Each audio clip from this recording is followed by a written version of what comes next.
여러분 저 마지막 시간 하도록 하겠습니다. 여러분 제가 미리 말씀을 드리고 뭐냐면 조금 늦을 것 같아요. 조금 많이는 아니고 여러분 제가 좀 빨리빨리 진행을 해서 대신 여러분 여섯 시 한 20분, 30분 정도까지 좀 갈 수 있을 것 같아요. 그래서 조금 양해를 해주면 그래서 뭐 약속 있거나 식사 이런 거 하신 분들은 중간에 나가시면 되니까 이게 어차피 영상으로도 올라갈 거예요. 학원에는 반드시 올라가고 제 유튜브에도 올리려고 그러거든요. 그러니까 이게 미리 약속 있으신 분들은 나가서 그렇게 보시고 대신 좀 마무리를 좀 하도록 하겠습니다. 네, 저기 6번 개인정보보호법은 보세요. 보시고 경직법 볼게요. 잘 넘어간다. 잘 넘어간다. 자, 경직법이 여러분 경직법 안에 경찰권 발동 조항이 경직법이 경찰 작용법이지만 모두가 다 경찰 작용법은 아니죠. 모든 규정이 다 경찰 작용 조항은 아니죠. 경직법 안에서 경찰 작용 조항이 기본적으로 3조부터 10조의 4까지입니다. 그래서 3조부터 10조의 4까지가 불보의 범위 사유 장구 분모예요. 불보의 범위 사유 장구 분모. 그다음에 불보의 범위 사유의 사 안에 사정국이 들어가 있죠. 8조가 사실의 확인, 8조의 2가 정보의 수집, 8조의 3이 국제협력이죠. 자, 그렇게 불보의 범위 사유, 장구 분모, 그다음에 사정국 이 전체가 규정이 어떻게 되어 있냐면 할 수 있다로 되어 있어요. 재량 조항으로 되어 있습니다. 왜 그러냐면 아까 말씀드린 거예요. 우리 경찰권이 발동되는 그 현장은 변화무쌍하거든. 위험하고 변화무쌍하기 때문에 경찰권을 발동할지 말지 발동한다 하더라도 A라는 수단을 쓸 것인지 B라는 수단을 쓸 것인지 경찰관이 판단해야 되는 겁니다. 그래서 재량조항으로 다 되어 있습니다. 딱 하나만 재량조항이 아니죠. 유치장은 경찰권 발동조항이 아니잖아. 그래서 유치장만 불보의 범위사 유치장을 둔다라고 되어 있고 나머지는 기본형이 다 할 수 있다로 되어 있습니다. 물론 기본형 밑에 다른 조항은 또 해야 한다가 있지. 그러나 가장 기본적인 조항 해당 경찰권 발동을 규정하고 있는 그것은 다 할 수 있다로 되어 있습니다. 자, 경직법 끝. 넘어가. 아니고 자, 3조를 보시면 3조 불신검문 정지시켜서 질문할 수 있고요. 이게 그거죠. 그다음에 2항을 보시면 셋째 줄에 동행할 것을 요구할 수 있고요. 거절할 수 있죠. 정지시켜 질문할 수 있다는 여기에 안 나오나 본데 여기 조항 안에 답변을 강요당하지 아니한다는 조항이 또 있어요. 그래서 어쨌든 이 임의적인 사항으로 이 불신검문 규정이 돼 있습니다. 법 조문에는 그러나 우리 경찰에게서는 판례를 근거로 해서 그 판례 앞을 가로막을 수 있고 재차 가로막을 수 있고 그래도 가려고 하면 팔을 잡아 끌 수 있고 이런 판례를 기준으로 해서 우리 경찰에게서는 불신검문을 견해 다툼은 있지만 즉시강제로 봐서 실질적 의미의 경찰에 들어간다고 봅니다. 우리 경찰에서는 다수설이 경찰학에서는. 그러나 실제 규정을 보면 임의적으로 다 규정이 되어 있습니다. 자, 정지시켜 질문할 수 있고 답변을 강요당하지 아니하고 또 동행할 것을 요구할 수 있는데 거절할 수 있고요. 자, 흉기를 가지고 있는지 조사할 수 있는데 이것은 거절할 수 있다는 조항이 없습니다. 거절할 수 있다는 조항이 없어요.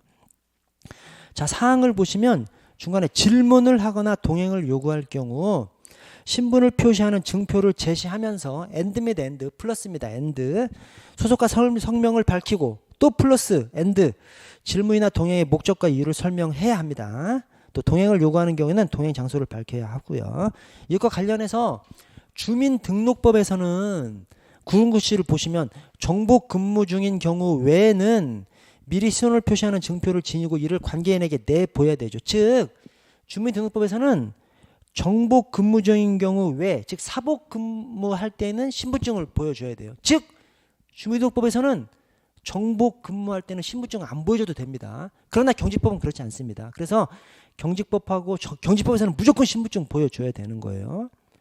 주민등록법은 그렇지 않고요. 그래서 경직법을 물어보는지 주민등록법을 물어보는지 구별을 하셔야 되고 어떤 법률이 없어. 그럼 경직법을 따라가야 됩니다. 경직법에서는 무조건 신분을 보여주게끔 그렇게 돼 있죠.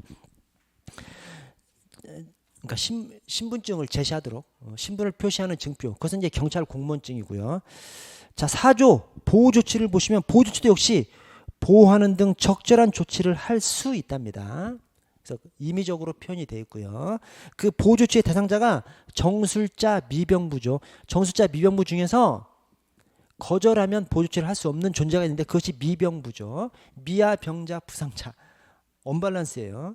미아 올라가. 엄마가 없어. 야 일로 와. 아저씨가 찾아줄게. 아저씨 못생겨서 싫어. 그냥 갈게 하면 보내줘야 되는 것이 경직법입니다.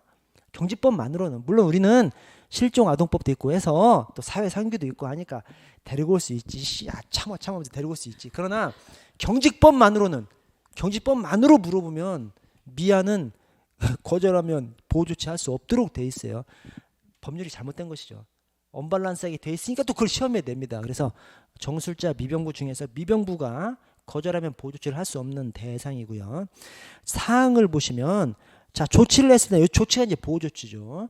보호조치를 하였을 때에는 지체 없이 끝에 연고자에게 그 사실을 알려야 하고 연고자가 발견되지 아니한 때에는 공공보건의료기관이나 공공구호기관에 즉시 인계해야 됩니다. 그래서 우리 보호조치가 24시간을 초과할 수 없죠. 그럼 24시간까지는 뭐 맘대로 데리고 올 수 있어? 그렇지 않습니다. 24시간을 초과할 수 없다라고 해놨지만 가족을 찾아. 못 찾으면 즉시 인계해야 돼. 그래서 우리 지구대 파출소에서 밤 새다가 죽어버리는 경우가 있죠. 근데 그냥 놔둔 것이 아니라 데리고 들어왔는데 완전히 술에 떡이 돼 있어. 다른 신고가 또 들어오니까 다른 신고 처리하러 나가는 것이죠. 다른 신고 처리하러 나가서 막 2시간 3시간 하다 보니 밤에 그냥 넘어가 버리는 거예요. 그때 죽었어. 국가배상 청구하면 우리가 100% 집니다. 100%. 왜냐? 이게 나오는 거예요. 이게.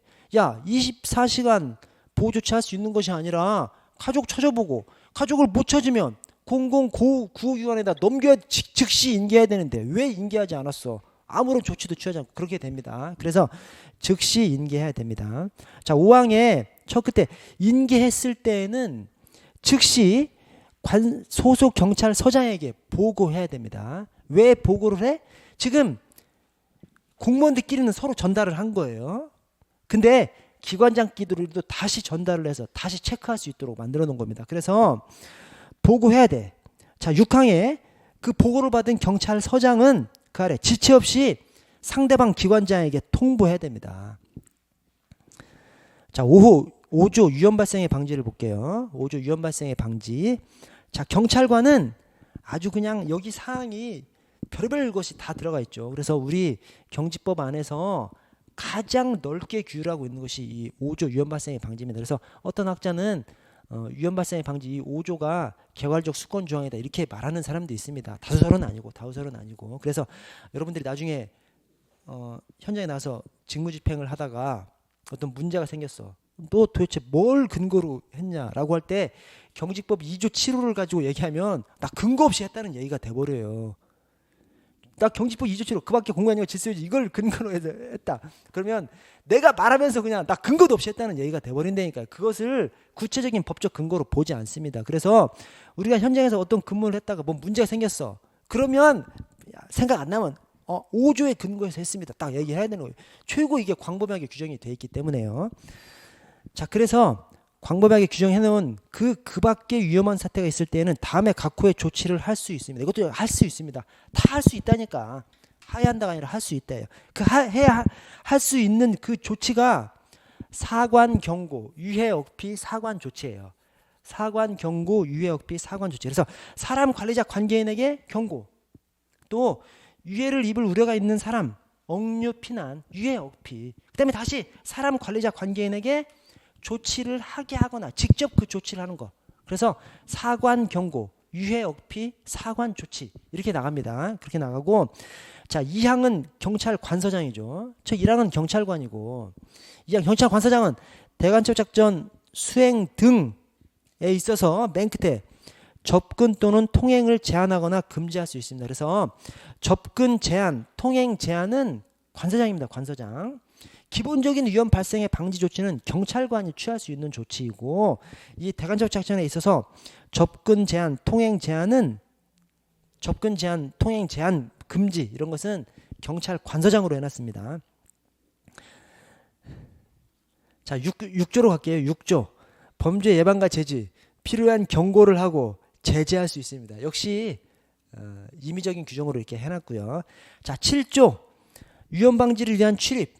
이것이 1항이 긴급 출입이고요. 2항이 예방 출입이고 3항이 이제 긴급 검색이라고 우리 그냥 그렇게 부르죠. 그래서 자, 1항 토건 배차에 출입할 수 있어요. 이 토건 배차는 사실은 토건 배차라고 해놨지만 이게 예시사항으로 이해합니다. 여러분 토건 배차에 안 들어가는 거 있어?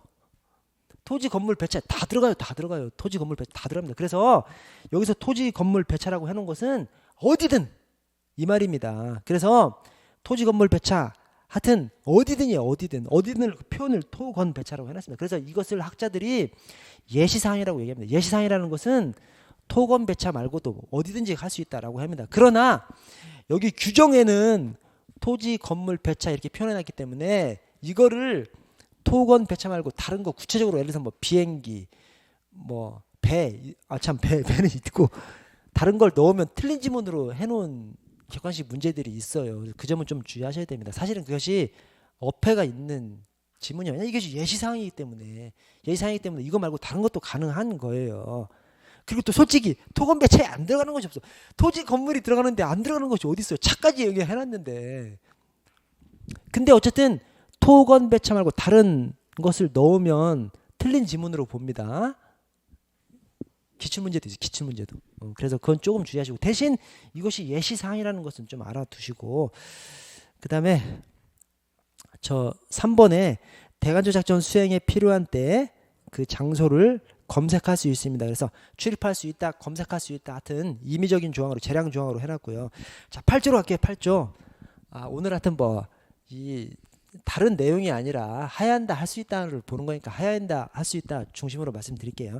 자 8조 경찰 관서장은 사실을 조회할 수 있죠. 그래서 이 8조가 1항 사실 조회 2항 출석 요구로 되어 있습니다. 근데 사실 요구 사실 확인하고 출석 요구가 다 할 수 있다로 되어 있어요. 할 수 있다로 되어 있습니다. 그리고 요 숨어 있는 조항인 8조의 2, 8조의 3, 8조의 2 정보 수집, 8조의 3 국제 협력 다 할 수 있다로 돼 있어요. 그래서 불보의 범위 사유 장구 분무에서 유치장 그다음에 사정국 8조의 사정국 유치장만 빼고 나머지는 다 할 수 있다로 기본형이 다 돼 있습니다. 그래서 사실을 조회할 수 있다. 출석할 것을 요구할 수 있다. 다 임의적인 조항으로 되고 대신 사실 조회는 관서장입니다. 관서장. 주어가 관서장이고 출석 요구는 경찰관입니다. 그래서 제가 그냥 장사 관출 관서장 사실 확인 그다음에 출석 요구 경찰관 그래서 장사 관출 그래서 오늘 나중에 경찰관 되면 제가 억대기 이거 한 말인데 나중에 경찰관 되면 친구들이 전화해가지고 야 너 오현웅 경위라고 알아? 이 사람이 나 오라고 하는데 출석 요구서를 보낼 때 경찰 이름으로 보낸다니까요.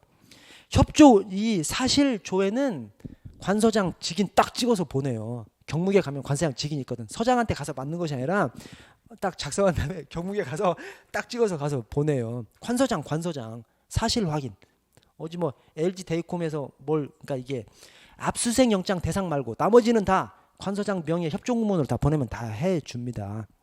임의적으로 안 해줘도 어쩔 수 없지만 대부분 이제 해주는 것이죠. 근데 출석 요구는 경찰관 이름으로 한다니까요. 그래서 경찰관 되면 이제 친구들 중에서 이 사건이 문제가 돼서 경찰서 가는 애들이 있죠. 그러면 야 너 동작경찰서 오은웅 순경이라고 알아? 어떻게 알아? 13만 명 중에서 꼭 물어봐. 어떻게 알아?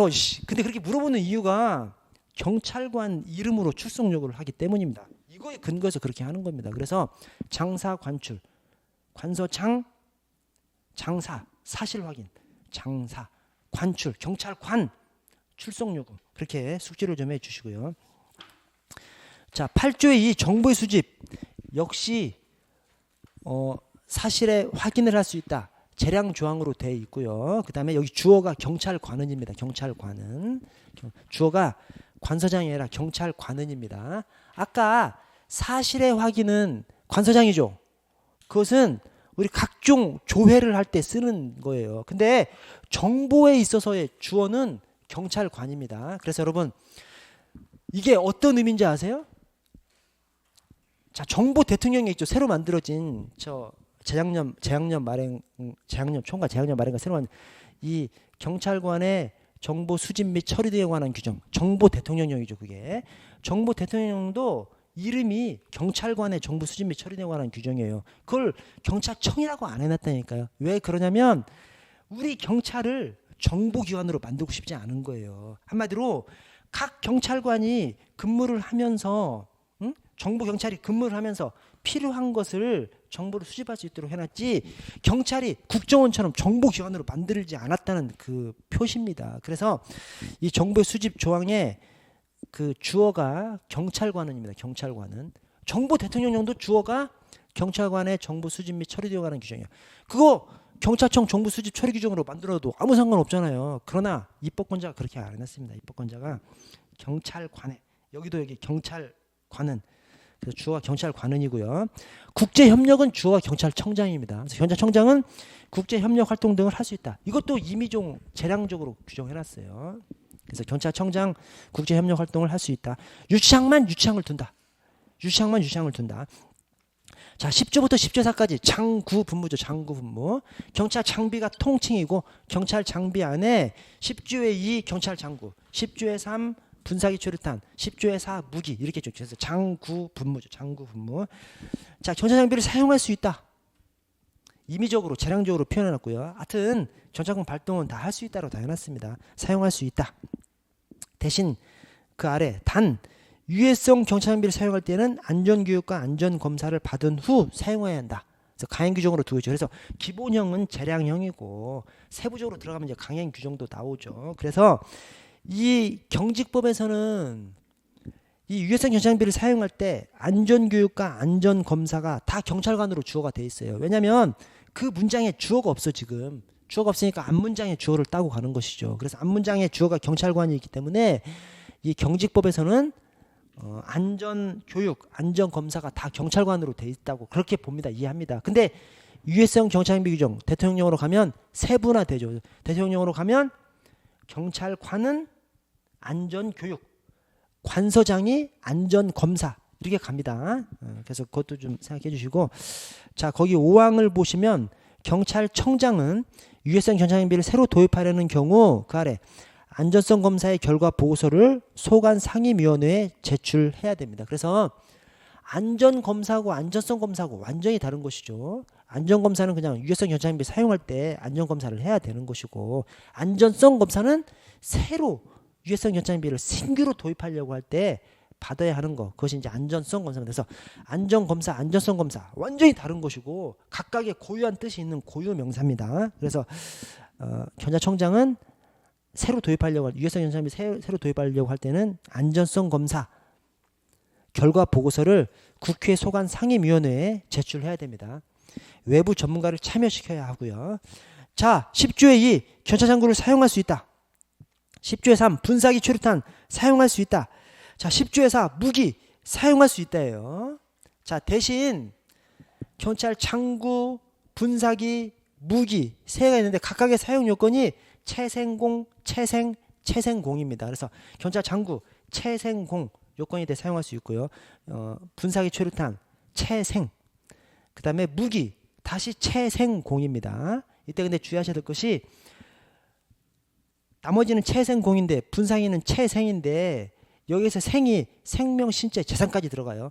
위 아래에서는 생명, 신체까지만 들어가는데 분사기에서는 생명, 신체, 재산까지 들어가고요. 그 다음에 무기가 무기 사용 요건이 채생공인데 이것은 유해를 수반하지 않는 무기 사용이에요. 유해를 수반하는 무기 사용은 요건이 별도로 있어요. 그 요건 별도로 있는 요건이 정령, 간첩, 333입니다. 정령이 정당방위 긴급피난, 영장 집행하는데 뭐 항거 도주하려고 할 때, 그 다음에 간첩, 대간첩 작전 수행하면서 항복하라는 근데 이제 항복하라는 명령을 따르지 않고 항거할 때, 그다음에 333이 장기 3년 이상 중범죄자가 항거 도주하려고 할 때, 그다음에 또 3이 제3자가 그 중범죄자를 도주시키려고 항거할 때, 마지막 3이 위험한 물건을 가지고 있는 사람이 있는데 3번 이상 버리라고 명령하는데도 따르지 아니하고 항거할 때.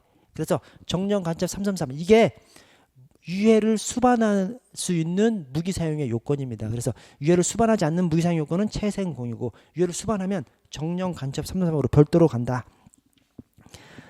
자, 유해성 현장비 규정으로 가시면 아래 자, 경찰관은 안전 교육을 받아야 하고요. 다음 페이지를 보시면 굵은 표시에 국가경찰관서장은 안전검사를 실시해야 합니다. 그래서 경직법하고 다르게 유해성 현장비 규정 대통령령으로 가면 안전검사, 안전교육하고 안전검사를 안전교육은 경찰관, 안전검사는 경찰관서장으로 이렇게 바꿔놨습니다. 자, 18조의 2 신규 도입 장비 안전성 검사 경찰청장은 새로 도입하려고 하면 안전성 검사를 실시해서 신규 도입 장비가 사람의 생명에 신체에 미치는 영향을 평가해야 합니다. 아래 안전성 검사에 참여한 외부 전문가는 30일 이내 제출해야 되죠. 그러면 이제 안전성 검사가 거의 다 마무리된 것 같아. 그런데 경찰청장은 3개월 이내 소관상임위원회에 제출해야 됩니다. 왜 그러냐면 제출하는 대상이 소관상임위원회이기 때문에 그래요. 이걸 만약에 국가경찰위원회 이런 데다 제출한다면 아마 제 생각에 지체 없이로 했을 수도 있어. 그러나 국회로 가는 거예요. 여러분, 이 민주사회의 대빵이 투표로 당선된 사람들이에요. 투표로 당선된 사람들은 대빵이야, 대빵. 눈에 뵈는 게 없어. 경찰청장이고 뭐가 필요 없어. 이거 국회로 가면 박살나버리네. 진짜 박살나버려요. 진짜 개막신당해. 그러니까 준비를 많이 하는 겁니다. 3개월 이내. 그래서 외부 전문가는 30일 이내. 한 달이죠, 한 달. 30일 이내. 그렇게 했는데 더 조사해서 가야 돼요. 막 더 조사해서 그다음에 뭐 영향, 파급 효과 뭐 이런 거 다 조사해서 소관 상임위원회 국회로 제출해야 되기 때문에 그것이 3개월 이내로 길게 시간을 잡아놨습니다. 자, 사용 기록의 보관은 책임자 책사감이에요. 뭐냐면 경직법에서는 책임자가 기록 보관하도록 돼 있고, 근데 유해성 현장비 규정 대통령령으로 가면 책사감입니다. 뭐냐면 책임자 또는 사용자가 책사 감독자한테 직권상급 감독자한테 보고하면 그 직권상급 감독자가 3년간 보관하도록 돼 있어요. 그러니까 책임자 책사감이 책임자는 경직법, 책사감은 대통령령, 유해성 현장비 규정 이렇게 구분을 하시라고 제가 드린 것이고, 그다음에 대통령령 2항을 보시면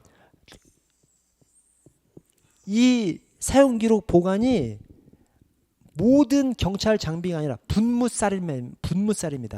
분사기 최루탄, 무기, 살수차, 예. 분무살만입니다. 분무살. 그 중에서 무기 사용 보고를 받았으면 경찰청장에게 보고해야 됩니다. 무기만큼은 저 2항에 대통령령 2항에 무기 사용 보고를 받은 직권상급 감독자는 지체 없이 경찰청장에게 보고해야 됩니다. 그래서 이 사용기록 보관의 대상 분무살, 분사기, 최루탄, 무기, 그다음에 살수차. 왜냐 살수차 우리 살수차 잘못 써가지고 농민도 사망하시고 안타까운 일이죠. 근데 또 우리 경찰관 징계까지 먹었어요. 하여튼 네, 그래서 하여튼 살수차가 입법권자들 굉장히 관심을 가지고 있죠. 그래서 분무살에 대해서 그래서 책임자, 경직법에서는 책임자, 대통령령에서는 책사감, 책임자 또는 사용자가 직권상급 감독자한테 보고하면 감독자가 3년간 보관해야 됩니다. 자, 손실보상, 정당한 보상을 하여야 한다. 이 손실보상이 뭔지 아세요? 우리 그냥 간단하게 우리 저기 집 안에서 도박판이 벌어진 것 같아. 또는 마약을 하는 것 같아. 문이 잠겨 있어. 팍 따고 들어가는 것이죠. 아씨, 파티하고 있어. 위법이 아니죠. 위법. 그런 때 경찰이 문 따고 들어가라고 경찰이 있는 겁니다. 근데 그때 문은 고쳐줘야지. 이게 손실보상입니다. 그래서 비록 적법한 작용이지만 국민이 특별한 손실을 입었을 때 손실보상을 해줘야죠. 그래서 손실보상, 정당한 보상을 해야 한답니다. 시행령에서도 보상한다 이렇게 하고 있는 거예요. 자, 근데 11조의 3 그 아래 검거 공로자 보상, 이것은 뭐죠? 범인 검거할 때 신고해 준 사람들, 도와준 사람들, 이런 사람들 보상해 주는 거. 이게 뭔지 아세요? 쓰다듬어 주는 거예요. 쓰다듬어 줄 수도 있고 안 해줄 수도 있고. 우리 실무에서 안 해줘. 왜 안 해주는지 아세요? 바빠서 안 해준다니까. 진짜 안 해줘. 거의 안 해줘. 해주는 경우가 아침에 이제 서장이랑 과장들이랑 이렇게 회의를 할 때 거기서 이제 잘한 거 막 써서 막 칭찬받으려고 하지 않습니까? 막 그럴 때 서장이 야, 이거 보상금이라도 좀 주지 그래. 네. 그때 주는. 그러니까 줘도 되고 안 줘도 되는 거죠. 그러니까 보상금을 지급할 수 있다예요. 그렇죠? 쓰다듬어 줘도 되고 안 쓰다듬어 줘도 되고. 그래서 손실보상은 정당한 보상을 해야 한다. 검거 공로자 보상은 보상을 할 수 있다. 그게 가장 중요한 기준입니다. 자, 11조의 4, 11조의 5는 이제 우리 경찰의 수건 사업이었는데 다만 안타까운 게 임의 조항으로 들어왔어요. 그래서 소송 지원을 할 수 있다. 그 다음에 형의 감경하거나 면제할 수 있다. 임의 조항으로 들어왔습니다. 그래서 좀 안타깝습니다. 자, 다음 페이지 정보 대통령령을 보면요. 정보 대통령령. 자, 거기 2조의 3항을 보시면 경찰청장은 정보활동이 적법하게 이루어지도록 현장 점검, 교육 강화 방안 등을 수립 시행해야 된다. 강행 규정으로 되어 있습니다. 왜 강행 규정으로 되어 있을까요? 이 수사권 조정하면서 정보가 없어질 뻔했어요. 아시죠? 그때 막 정보가 없앤다 엄청 얘기가 막 있었습니다. 결국 살아남았죠. 저는 살아남았지 않았어. 왜냐? TV에서 막 없앤다 뭐 어쩐다 엄청 얘기가 있는데 대통령이 만들어지더라고요. 정부 대통령이 만들어지더라고요. 없어지겠어? 안 없어. 다 뭐 가닥 잡아놓은 것이죠. 그러나 우리가 이제 한 발 양보한 것이죠. 경찰청장이 이 현장 이 정보활동이 적법한 정보활동이 이루어지도록 뭐 정치 같은 거 관여하지 않으면 이렇게 하도록 현장 점검, 교육 강화 방안 등을 수립 시행해야 된다. 강행 규정으로. 이런 것을 마련해 놓으면서 정보가 남긴 것이죠. 그래서 강행 규정이고요. 자, 5조에 정보 수집 등을 위한 출입의 한계. 경찰관은 다음 장소에 상시적으로 출입해서는 안 되고 필요한 경우에 한정해서 일시적으로만 출입해야 합니다. 강행 규정을 해놓고 그 대상이 언교 종시 기정이죠. 언교 종시 기업 정당입니다. 여러분 왜 이렇게 이 경찰관 외근 정보관들이 아예 그냥 거기서 살았었거든 그냥. 그래서 지금은 잘 모르겠어요. 하여튼 전에 각 기관에 그 사람 자리까지 있어. 사무실까지 있다니까요. 시청이나 도청에 우리 정보관에 사무실까지 있어요. 사무실 꼭 마치 거기 직원인 것처럼. 그래서 그 기관으로서는 막 열 받으면서도 자기들을 막 감시하는 것 같은 사람들이 거기 그냥 계속 왔다 갔다 하게끔 한 것이죠. 그래서 그렇게 하지 못하도록 좀 해놨습니다. 그래서 언교종시 기정. 자, 7조에 수집 작성한 정보의 처리 목적 외로 사용하면 안 되고요. 근데 이게 여러분 이게 우리 뇌리에 그냥 자연스럽게 다가오지 않아요. 자, 목적으로 사용해서는 안 된다. 이건 자연스럽게 다가오지. 근데 그 다음에 2항의 끝에 수집 작성한 정보를 관계기관 등에 통보할 수 있답니다. 통보할 수 있다. 이것을 통보해서는 아니 된다. 그럴듯해. 그러나 통보할 수 있습니다. 우리가 정보 수집을 왜 해? 우리 대한민국 다 잘 살자고 하는 겁니다. 그래서 다른 기관에 필요하다고 판단돼. 그럼 통보할 수 있는 겁니다. 그리고 3항에 경찰관은 수집 작성한 정보가 그 목적이 달성돼서 불필요하게 되었을 때는 지체 없이 그 정보를 폐기해야 합니다. 이것도 우리 잘 매칭이 안 돼. 왜냐하면 여러분 강론의 정보로 가면 분류 기록이 있죠. 이 정보의 작성이 요수생배, 정보의 생산 과정이 분기, 평분 정해지 않습니까? 분류해서 기록하고 평가, 분석 막 이렇게 나가는데 분류 기록이 뭐예요? 첩보, 정보가 딱 수집되면 일단 지금 이 정보 문제를 해결하는데 필요한 첩보인지 불필요한 첩보인지 또 믿을 수 있는 첩보인지 믿을 수 없는 첩보인지 그건 조금 뒤고 어쨌든 그 분류를 합니다. 그래서 여기다 쓸 것은 가져오고 안 쓸 것은 딱 기록해서 따로 놔요. 다음에 쓰려고. 근데 여기는 지금 폐기해야 된다지 않습니까? 이 폐기가 그러니까 목적이 달성돼서 불필요하게 됐을 때는 그 전제 조건입니다. 그래서 이번에 이태원 있잖아요. 이태원 사건 있는데 거기 저 서울청 정보부장하고 그다음에 용산경찰서 정보과장하고 구속됐지 않습니까 지금. 근데 그 사람들이 주장한 것이 있어. 정보 보고서를 사전에 보냈는데 그러니까 필요하다고 했는데 불구하고 이 경찰관 배치가 안 된 거잖아요. 그런데 정보관리부장이 그 정보 보고서 없애라고 폐기하라고 한 거예요. 정보과장이 얘기해서 이제 경찰서 정보과장이 폐기한 거예요. 사법 문제가 돼버렸지 않습니까? 이 두 사람이 뭘 주장하고 있냐면 이 조항을 주장하고 있는 겁니다. 아 폐기하라고 돼 있지 않느냐. 그래서 폐기했다 주장하고 있는 겁니다. 근데 우리 사법 당국에서는 증거 인멸로 보는 것이고 그래서 이 조항을 근거로 한 겁니다. 실제 언론에 나왔어요. 그 사람이 다 조항대로 규정대로 폐기한 것일 뿐이다. 이 조항을 얘기하는 겁니다. 근데 이게 전제 조건이 목적 달성에서 불필요하게 되었을 때는 그래서 아까 그 우리 첫 정보 파트에 가서 분류 기록해서 막 짱박아 두는 거 일단 그것도 유효합니다. 유효하고 아예 이렇게 목적 달성돼서 불필요하게 되었을 때는 폐기해야 하고 그래서 이게 잘 안 다가와. 저도 잘 안 다가와요. 안 다가오는데 저 이태원 그 사람들이 이것 폐기해 놓고 이걸 근거로 했다고 주장하고 있다. 이것도 그냥 떠올리시면 좋을 것 같습니다.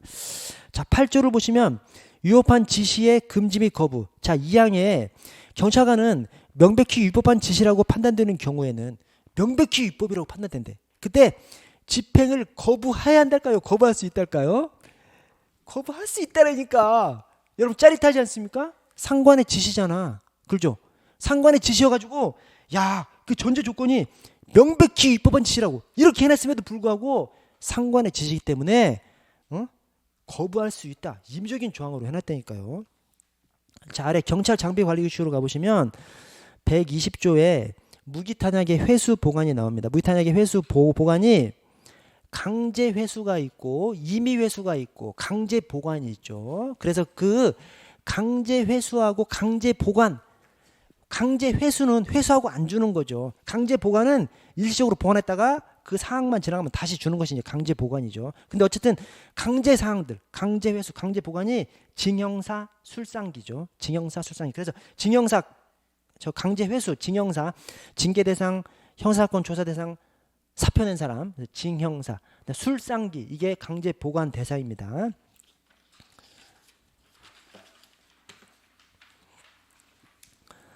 자, 보안 업무 규정을 가볼게요. 보안 업무 규정.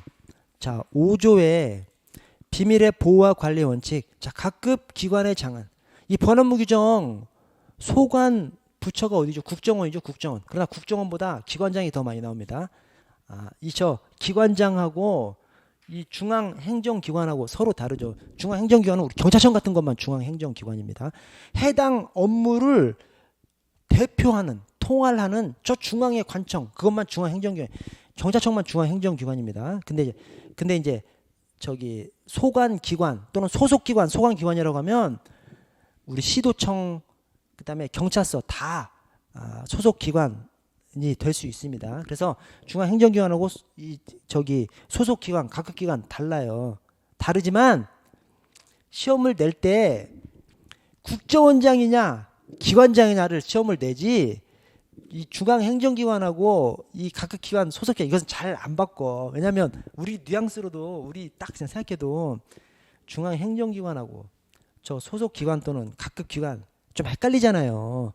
또 그것까지 바꾸는 것은 너무 좀 이 양심이 있는 거지. 그래서 국정원장하고 나머지 기관장하고 바꿉니다. 그렇게 생각하시면 되겠습니다. 그렇게 생각하시는데 이 보안 업무 규정 소관이 국정원장인데 국정원장보다 기관장이 더 많이 나와요. 왜냐?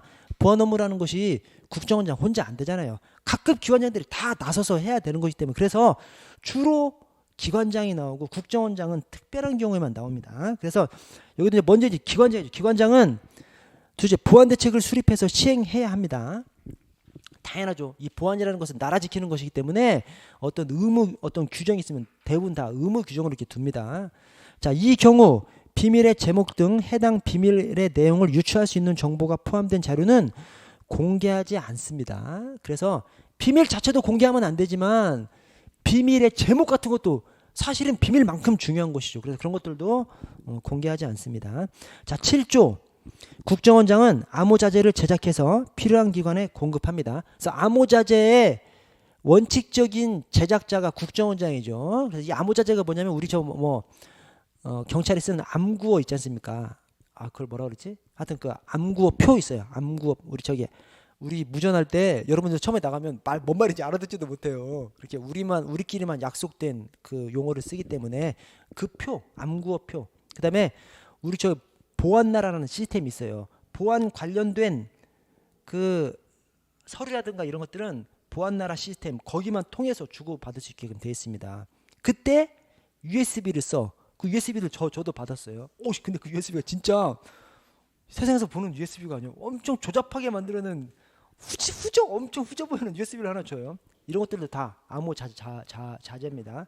그래서 보안나라 시스템 그 자체 USB 그런 것들 다 그냥 암호 자재라고 생각하시면 됩니다. 그 암호 자재 제작 원칙적인 제작 기관이 국정원장인 것이죠. 그러나 암호 자재를 국정원장만 제작하는 것이 아니에요. 그래서 다만 그 아래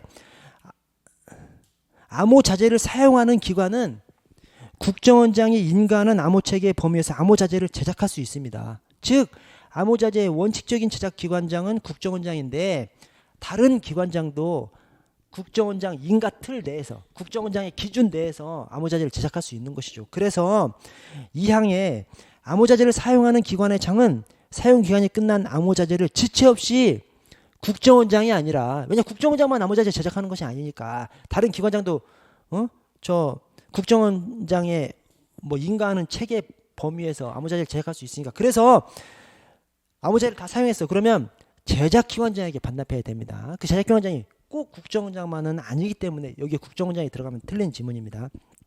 자, 10조. 사망에 비취 인가를 받은 사람이 다음 어느 한에 해당하는 경우에는 즉 문제가 있는 경우에는 인가를 해제할 수 있달까요? 해제해야 한달까요? 지금 나라 지키는 얘기를 하기 때문에 문제가 있으면 해제해야지. 나라 지키는 일을 얘기하는 겁니다. 그래서 인가를 해제해야 하고요. 5항도 마찬가지입니다. 5항도 암호 자재 취급 인가를 받은 사람이 다음 어느 한에 해당하는 경우 즉 문제가 있으면 인가를 해제해야 합니다. 자, 23조 비밀의 복제 복사 제한. 자, 비밀의 일부 또는 전부나 암호자재에 대해서는 모사, 타자, 인쇄 등 그 원형을 제한하는 행위를 할 수 없습니다. 원칙적으로 금지를 시켜놓고 복사 등 금지를 시켜놓은 다음에 또 가능한 경우를 규정하고 있어요. 그 가능한 경우가 다만 다음에 각호의 구분에 따른 비밀의 경우에는 그러하지 아니하다. 즉 원형을 재현할 수 있는 것이죠. 복사 등을 할 수 있는 것이죠. 그 복사 등을 할 수 있는 경우가 1급 비밀은 생산자 허가를 받은 경우, 2, 3급 비밀은 생산자가 특정한 제한을 하지 아니한 것으로서 공용으로 사용하는 경우. 그래서 비밀 꼭 복사하지 못할 것 같은데 원칙적으로 복사하지 못하게 해놓은 다음에 광범위하게 예외를 뒀습니다. 왜냐? 비밀 하달 자체 우리 여름에 우리 전쟁 대비 연습 을지 연습 하거든요. 군은 전쟁이 나면 군은 충무 계획 죄송합니다. 군은 이제 작전 계획 있죠. 작전 계획에 따라서 하여튼 전쟁 연습을 해요. 우리 경찰 나머지 공무원은 충무 계획이라는 것이 있어요. 그래서 전쟁이 나면 충무 계획에 입각해서 전쟁을 수행하는 거야. 우리도 그 충무 계획을 연습하는 것이 을지 연습이죠. 근데 을지 연습을 할 때 뭘로 연습을 해? 비밀로. 을지 연습 그 연습 교재가 있어요. 비밀이야, 비밀. 시도청에서 딱 한 권 내려, 한 권. 우리 경찰서 전부 연습해야 되는데 한 권을 어떻게 하세요? 복사해서 쓸 수 있게끔 해놓은 겁니다. 그래서 기본적으로 원칙적으로 복사하지 못하게 해놨지만 광범위한 예외로서 복사할 수 있게끔 해놨습니다. 어쩔 수 없어요. 그냥 비밀이 한 권씩밖에 안 내려오기 때문에 이제 그런 겁니다. 그래서 자, 그리고 3호의 전자적인 방법으로 관리되는 비밀은 보관하기 위한 용도인 경우. 왜냐? 전자적으로 관리되는데 그 시스템 파괴돼 버리면 비밀을 살릴 수가 없잖아. 그래서 전자적으로 관리되는 것은 보관하기 위한 용도로 출력해서 가지고 있을 수 있게끔 만들어 놓은 것이죠. 자, 2항에 각급 기관장은 보안 업무의 효율적인 수행을 위해서 필요하다고 인정되는 경우에는 끝에 사본을 제작해서 보관할 수 있습니다. 여기도 역시 기관장입니다. 기관장. 자, 국정원장은 몇 개 안 나와. 기관장이고요. 자, 비밀의 열람. 비밀은 해당 등급의 비취 인가를 받은 사람 중에서 그 비밀과 업무상 직접 관계가 있는 사람만 열람할 수 있습니다. 그래서 비밀을 그냥 해당 등급의 비취 인가를 받은 사람이면 무조건 열람할 수 있어? 말도 안 되죠. 내가 2급 비밀 취급 인가를 받았어. 그럼 2급 비밀을 다 볼 수 있어요? 그럼 대통령 대행글죠. 그리고 그렇게 안 해놓고 직접적으로 관련이 있는 사람만 비밀 취급 인가를 해당 등급의 비밀 취급 인가를 받았고 그 비밀하고 직접적으로 연관이 있는 그런 사람만 비밀을 열람할 수 있고요.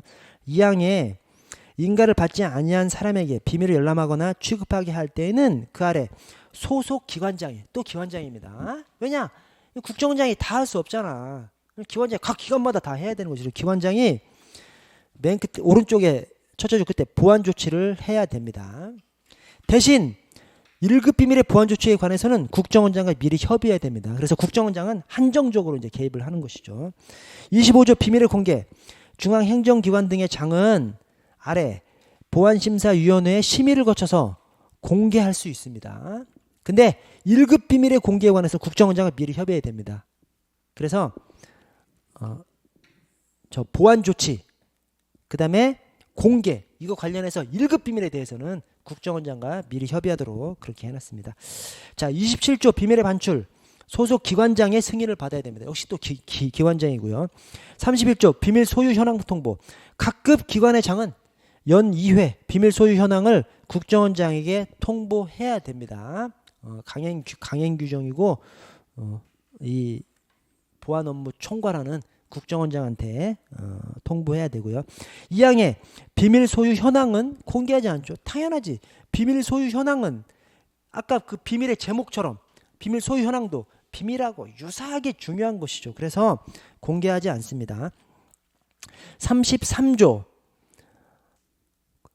보호대책의 수립. 자, 국정원장은 그 아래 기본 보호대책 국가보안시설 및 국가보호장비 보호대책 이것은 기본 보호대책이라고도 하는데 기본 보호대책을 수립해야 됩니다. 국기죠. 국기. 그 다음에 2항 감독기관장은 그 아래 분야별 보호대책을 수립해야 됩니다. 간분 국기 간분 3항에 마지막으로 관세죠. 국기 간분 관세 이렇게 해주세요.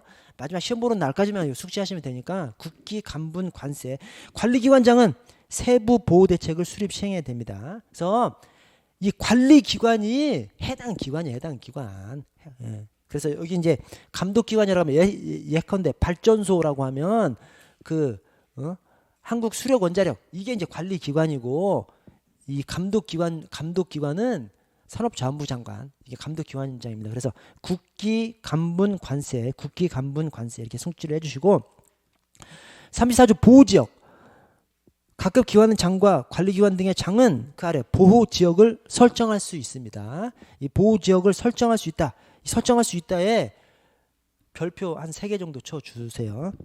그 다음에 사항을 보시면 사항에 승인을 받지 않은 사람의 보호지역 접근이나 출입을 제한하거나 금지할 수 있다. 여기도 제한하거나 금지할 수 있다.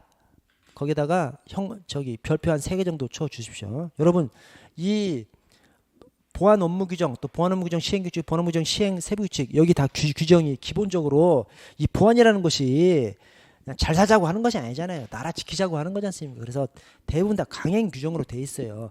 그 임의 규정은 딱 봐도 그냥 임의 규정인 것 같은 것이 임의 규정으로 돼 있어요. 나머지는 다 강행 규정으로 돼 있는데 여기는 꼭 강행 규정으로 돼야 할 것 같아. 근데 임의 규정으로 돼 있어요.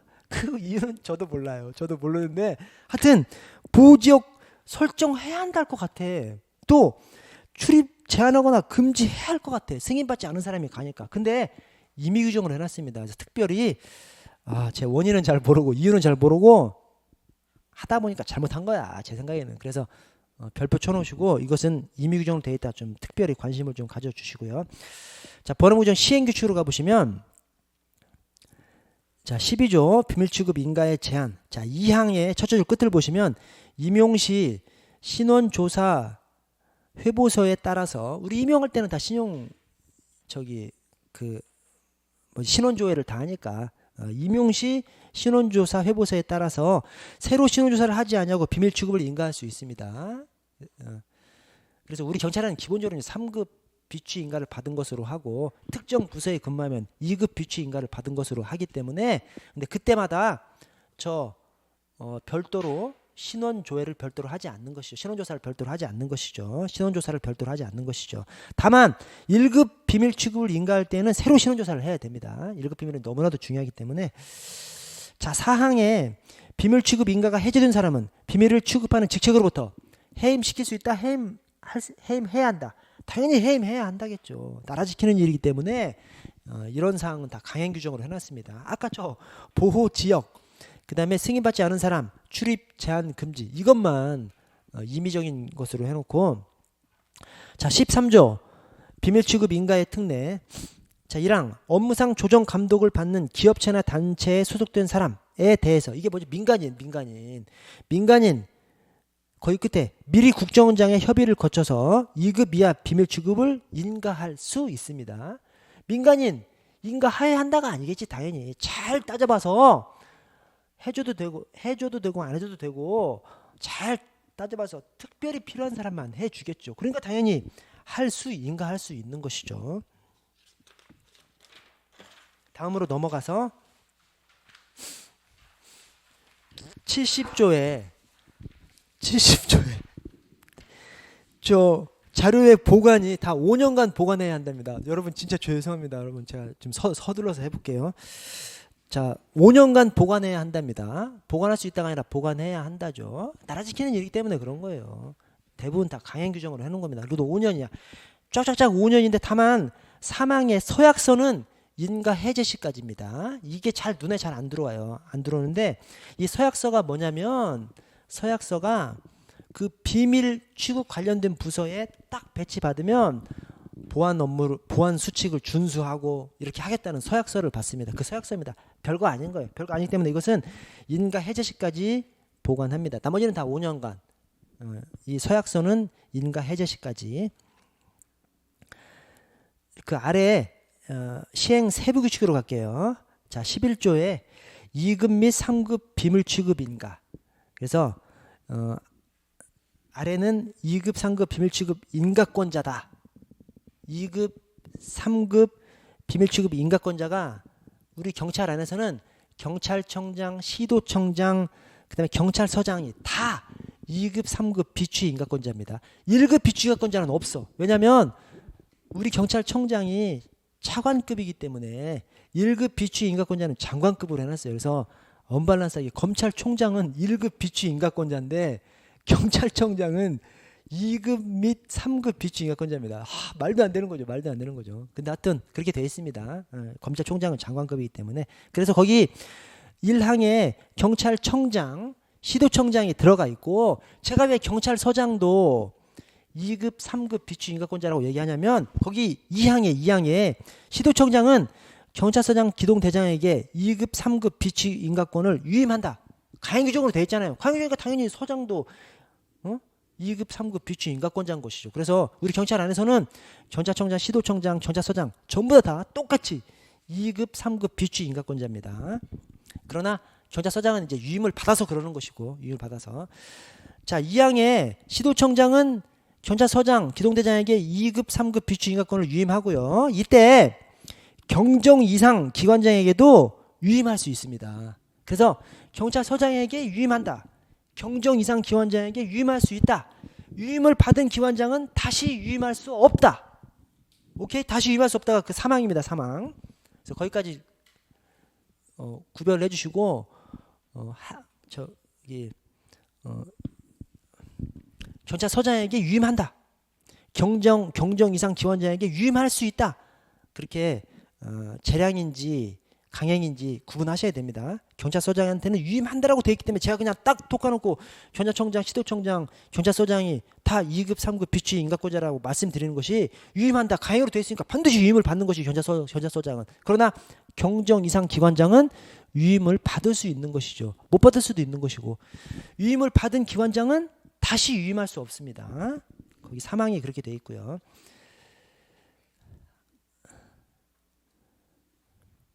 15조 특별인가를 보시면 모든 경찰 공무원은 거기 전투경찰 순경을 포함한 우리 전경 없어졌죠. 그러나 이게 원문에 이렇게 돼 있습니다. 왜냐면 이제 옛날에 이 전경을 이 작전 전투경찰이라고 하고 의경을 의무 전투경찰 순경이라고 이렇게 불렀었거든요. 작전 전투경찰 순경, 의무 전투경찰 순경 이렇게 불렀었거든요. 그래서 이런 표현이 이제 남아 있습니다.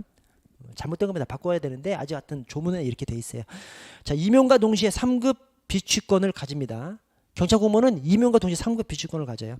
자, 2항에 다음 각호 부서에 근무하는 자, 특별한 부서에 근무하는 자, 중요한 부서에 근무하는 자들은 보직 발령과 동시에 2급 비취권을 인가받은 것으로 합니다. 3항을 보시면 굵은 표시 별도로 비밀 취급 인가증을 발급하지 않습니다. 왜냐?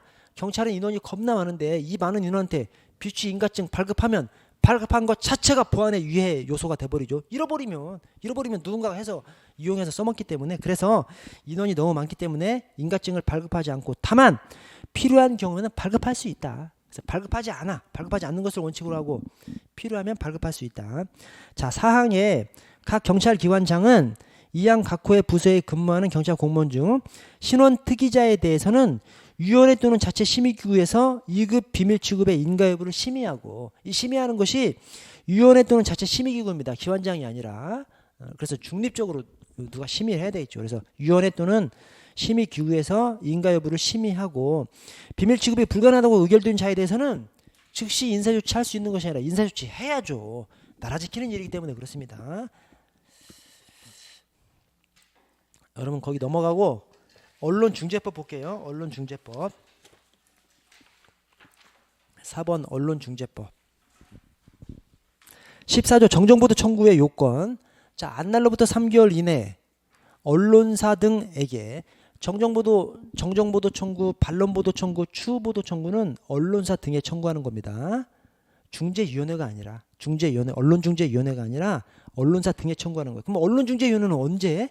조정이나 중재를 언론중재위원회에 청구하는 것이죠. 그래서 정정보도 청구, 반론보도 청구, 추후보도 청구는 언론사 등에 청구하는 것이고, 자, 조정하고 중재를 언론중재위원회에 청구하는 겁니다. 근데 조정은 둘 중에 하나, 우리 저 피해자나 언론사 등 둘 중에 하나가 조정을 신청하는 것이고, 중재는 둘이 합의해서 중재 결정에 따르기로 합의한 상태에서 함께 신청하는 것이 중재 신청입니다. 그래서 조정 중재가 언론중재위원회. 그리고 거기 있은 후 6개월이 지났을 때는 그러지 않습니다. 즉 6개월 이내에 이 청구를 해야 되는 것이죠. 그래서 안날로부터 3개월 이내, 있은 날로부터 6개월 이내에 청구해야 되는 것이죠. 이 항에 언론사 등의 고의 과실이나 위법성을 필요로 하지 않습니다. 언론사 등의 고의 과실 또는 위법성을 요구하는 순간, 아니 우리 개인이 언론사의 고의 과실을 어떻게 살피냐고. 그래서 이 명문으로 그냥 언론사 등의 고의 과실이나 위법성을 필요로 하지 아니한다 이렇게 못 받고 있습니다. 이러니까 언론중재 제도가 의미가 있는 것이지, 이걸 필요로 해버렸으면 언론중재 무의미한 제도가 돼버리는 것이죠. 자, 15조 정정보도 청구권의 행사. 다음 각호의 어느 안에 해당하는 사유가 있는 경우 언론사 등은 정정보도 청구를 거부할 수 있습니다. 그래서 거부해야 한다가 아니라 거부할 수 있다. 자, 반론보도 청구권을 보시면 16조 2항에 언론사 등의 고의 과실이나 위법성을 필요로 하지 않아요. 이게 정정보도 청구랑 똑같죠. 그러나 그 뒤에 보도 내용의 진실 여부와 상관없이 그 청구를 할 수 있습니다. 뭐냐면 정정보도 청구는 진실하지 아니할 때, 사실과 다를 때 고쳐달라고 하는 것이 정정보도 청구고, 반론보도 청구는 진실하냐 아니냐가 문제가 아니야. 그 사람한테 뭔가 반박할 사유가 있느냐 없느냐 이겁니다. 그래서 옛날에 하여튼 연예인이 길 가다가 누구랑 싸워서 누구를 때렸어. 언론에 보도됐어. 정정보도 청구는 나 안 때렸어. 이게 정정보도 청구하는 것이고, 야 때리긴 때렸지만 저 새끼가 저거 옆에 있는 우리 가족한테 패드립을 날려서 내가 때렸다. 나 그것은 꼭 반박해야 되겠다. 그것이 이 반론보도 청구입니다. 19조 조정의 5항을 보시면 조정기일의 중재위원은 맨 끝에 합의를 권유할 수 있습니다. 그러니까 조정이지, 그죠? 합의를 권유할 수 있으니까 조정입니다. 이걸 뭐 합의를 권유할 수 없다 이렇게 해서 틀린 지문을 냅니다. 8항 조정은 비공개를 원칙으로 해요. 다만 참석이나 방청을 허가할 수는 있어요. 그래서 비공개 원칙으로 하되 참석이나 방청을 허가할 수 있습니다. 왜냐하면 이 언론중재위원회에 현직 판사들도 들어가고요, 변호사들 들어가고, 언론기관 종사자들도 들어가요. 언론기관 종사자 또 언론 출신 사람들도 들어가요. 그래서 이 언론중재제도의 하나 단점은 국민하고 언론기관하고 지금 싸우는 거잖아요. 근데 그 한쪽 당사자는 거기에 언론중재위원으로 들어가 있어요. 그래서 실제로 제 동기도 여기 들어갔다 완전 상대편 편만 든다는 거예요. 그러니까 이제 공개하지 않는 거예요. 공개했다가는 욕먹으니까. 저는 그렇게 생각합니다. 이게 공개하지 않을 이유가 없는데, 하여튼 공개하지 않도록 비공개를 원칙으로 하되 대신 참석이나 방청을 허가할 수 있도록 해놨습니다. 24조 중재. 당사자 양쪽은 중재부의 종국적 결정에 따르기로 합의하고 중재를 신청할 수 있습니다. 그러니까 그 조정은 양측 한쪽에서 신청하는 것이 조정이고, 중재는 서로 합의해서 따르기로 하고 신청하는 것이 중재입니다. 그래서 중재 결정은 확정 판결과 똑같은 효력을 가집니다. 아까 그 조정은 서로 다 그냥 서로 다 따르면 재판상 화해와 똑같은 효력이 있고요. 그러나 이제 중재는 서로 따르기로 하고 합의하고 신청하는 것이기 때문에 중재 결정은 확정 판결과 똑같은 효력을 가집니다. 자, 경찰 감찰 규칙.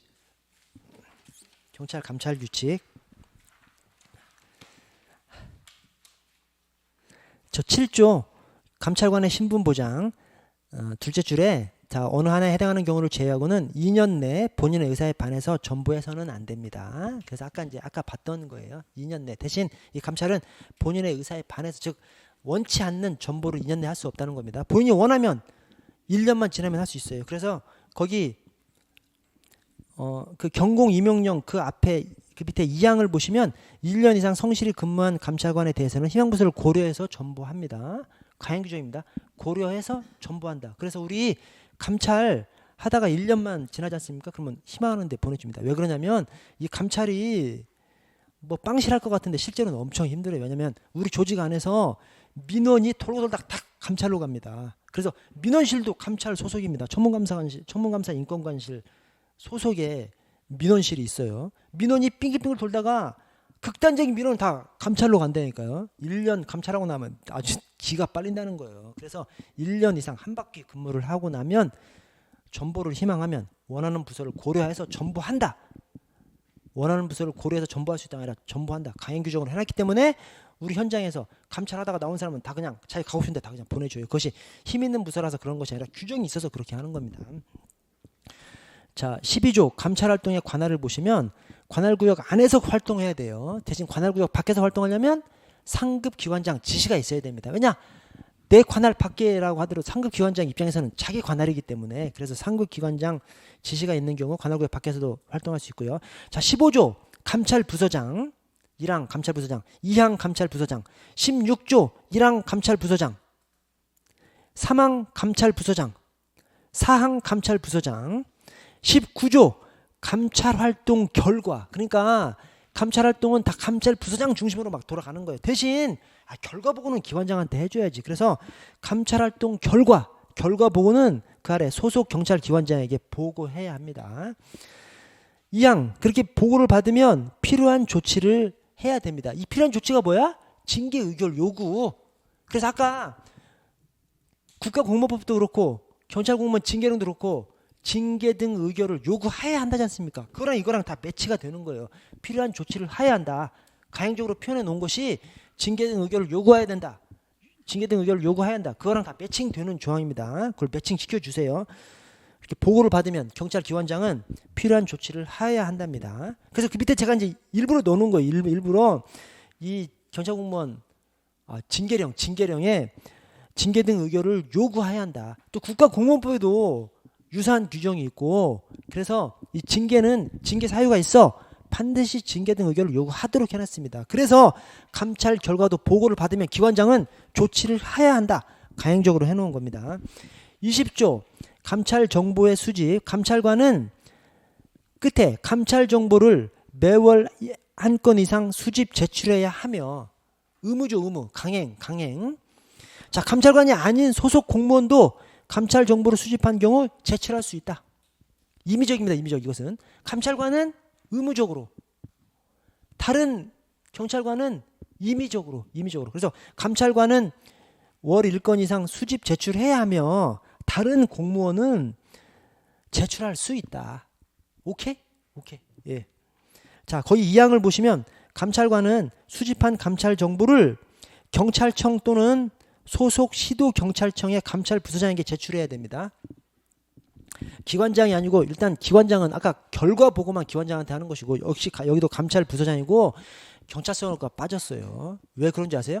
우리 실제 경찰서에는 이 감찰 담당 직원이 한두 명밖에 없어요. 그래서 우리 경찰 안에서 감찰 업무가 주로 어디를 기준으로 돌아가냐면 경찰청, 시도청 감찰 직원들을 중심으로 감찰 업무가 돌아갑니다. 그래서 이 감찰 정보는 경찰청, 시도청 감찰 부서장에게 제출하도록 이렇게 되어 있습니다. 경찰서가 아닙니다. 자, 오른쪽. 저 25조 감찰정보 심의회가 있고요. 여러분 정말 죄송합니다. 죄송합니다. 여러분 혹시 저에게 뭐 강의라든가 뭐 있으신 분 있으세요? 예. 다행입니다, 여러분. 다행입니다. 자, 22조 감찰정보심의회, 37조 감찰처분심의회. 그다음에 자, 그 밑에다가 감사규칙에 감사처분심의회까지 넣어놨어요. 여러분 이게 희한하게 이것들이 전부 다 설치 운영할 수 있어요. 여러분 잘 생각해 보시면 위원회, 여기 심의회죠. 심의회가 위원회고 위원회가 심의회지. 그렇죠? 유사한 것이고, 위원회나 심의회 거기가 다 설치 운영해야 된다 또는 둔다 이렇게 돼 있어요. 오케이? 여기는 감사 감찰은 심의회가 다 설치 운영할 수 있다로 임의적으로 돼 있어요. 이런 조항이 거의 없어요. 근데 아까 본 게 하나가 있어. 뭐냐면 적극행정위원회. 국가공무원법에 둘 수 있다. 대통령령에 적행정 운영규정 대통령령에 설치 운영해야 한다. 이렇게 되어 있습니다. 그래서 여러분 이게 수배 실적이에요. 수배 실적.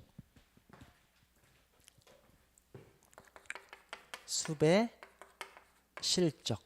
오케이? 저기 위원회 심의회 설치할 수 있다. 위원회 심의회. 왜냐면 위원회 심의회는 다 여러분 몇십 개 우리 위원회가 있어요. 다 둔다. 설치 운영해야 된다. 다 그렇게 균형하고 있어요. 근데 할 수 있다로 되어 있는 것이죠. 그것이 수배 실적이 공개수배위원회. 공개수배위원회. 그다음에 실종수사조정위원회. 실종수사조정위원회. 실종수사조정위원회. 그다음에 아까 그 적행정위원회. 적극행정위원회. 다만 적행정위원회 이게 이제 국공법, 국가공무원법에 있는 것만. 대통령령은 설치 운영해야 한다니까. 오케이? 이거 플러스 감사 감찰이죠. 여기 감찰 관련된 심의회 2개, 또 감사 처분 심의회. 오케이? 그것만 둘 수 있다, 할 수 있다, 설치할 수 있다 이렇게 되고, 나머지는 다 둔다, 설치 운영해야 한다 그렇게 되어 있습니다. 그래서 거기에 특이하게 감사 감찰은 심의회에 3개가 있는 것이 다 설치 운영할 수 있다, 설치 운영할 수 있다, 설치 운영할 수 있다 이렇게 되어 있습니다. 여러분 저 밑으로 가서 25조 사항을 볼게요. 25조 사항. 자, 감찰관은 조사 대상자의 방어권 보장을 위해서 필요한 경우 조사 대상자 동의를 받아서 조사 대상자 소속 부서장에게 출석 요구 사실을 통지할 수 있습니다. 부서장에게 통지할 수 있습니다. 여러분 기관장한테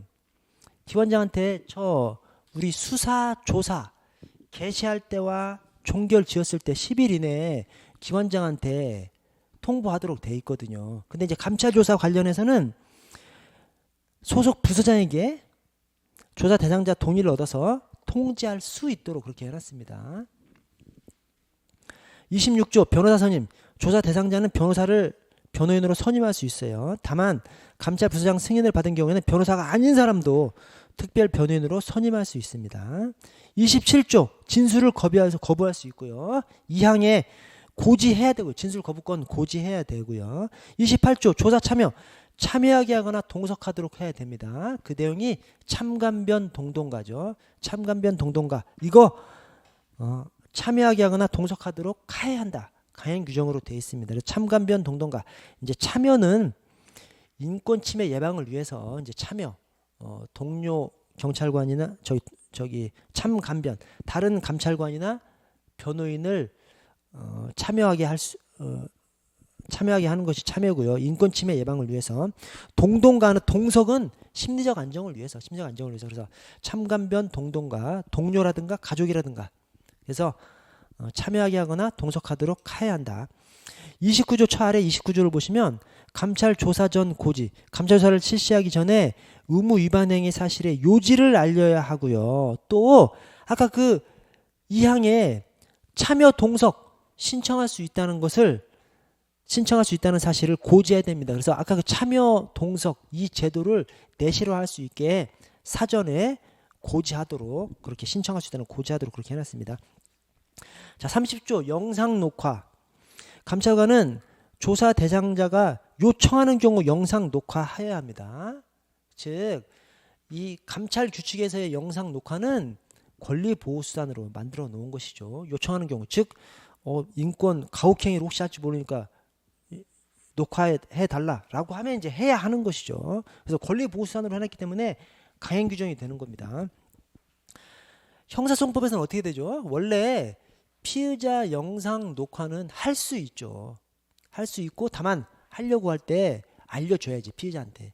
이것이 영상 녹화의 기본입니다. 영상 녹화 할 수 있어. 그 대신 하려고 하면 피의자한테 알려줘야 되죠. 근데 이 경찰 감찰 규칙에서는 영상 녹화 해야 돼요. 왜냐하면 권리 보장 수단으로 해놨기 때문에 상대방이 요청하면 영상 녹화 해야 한답니다.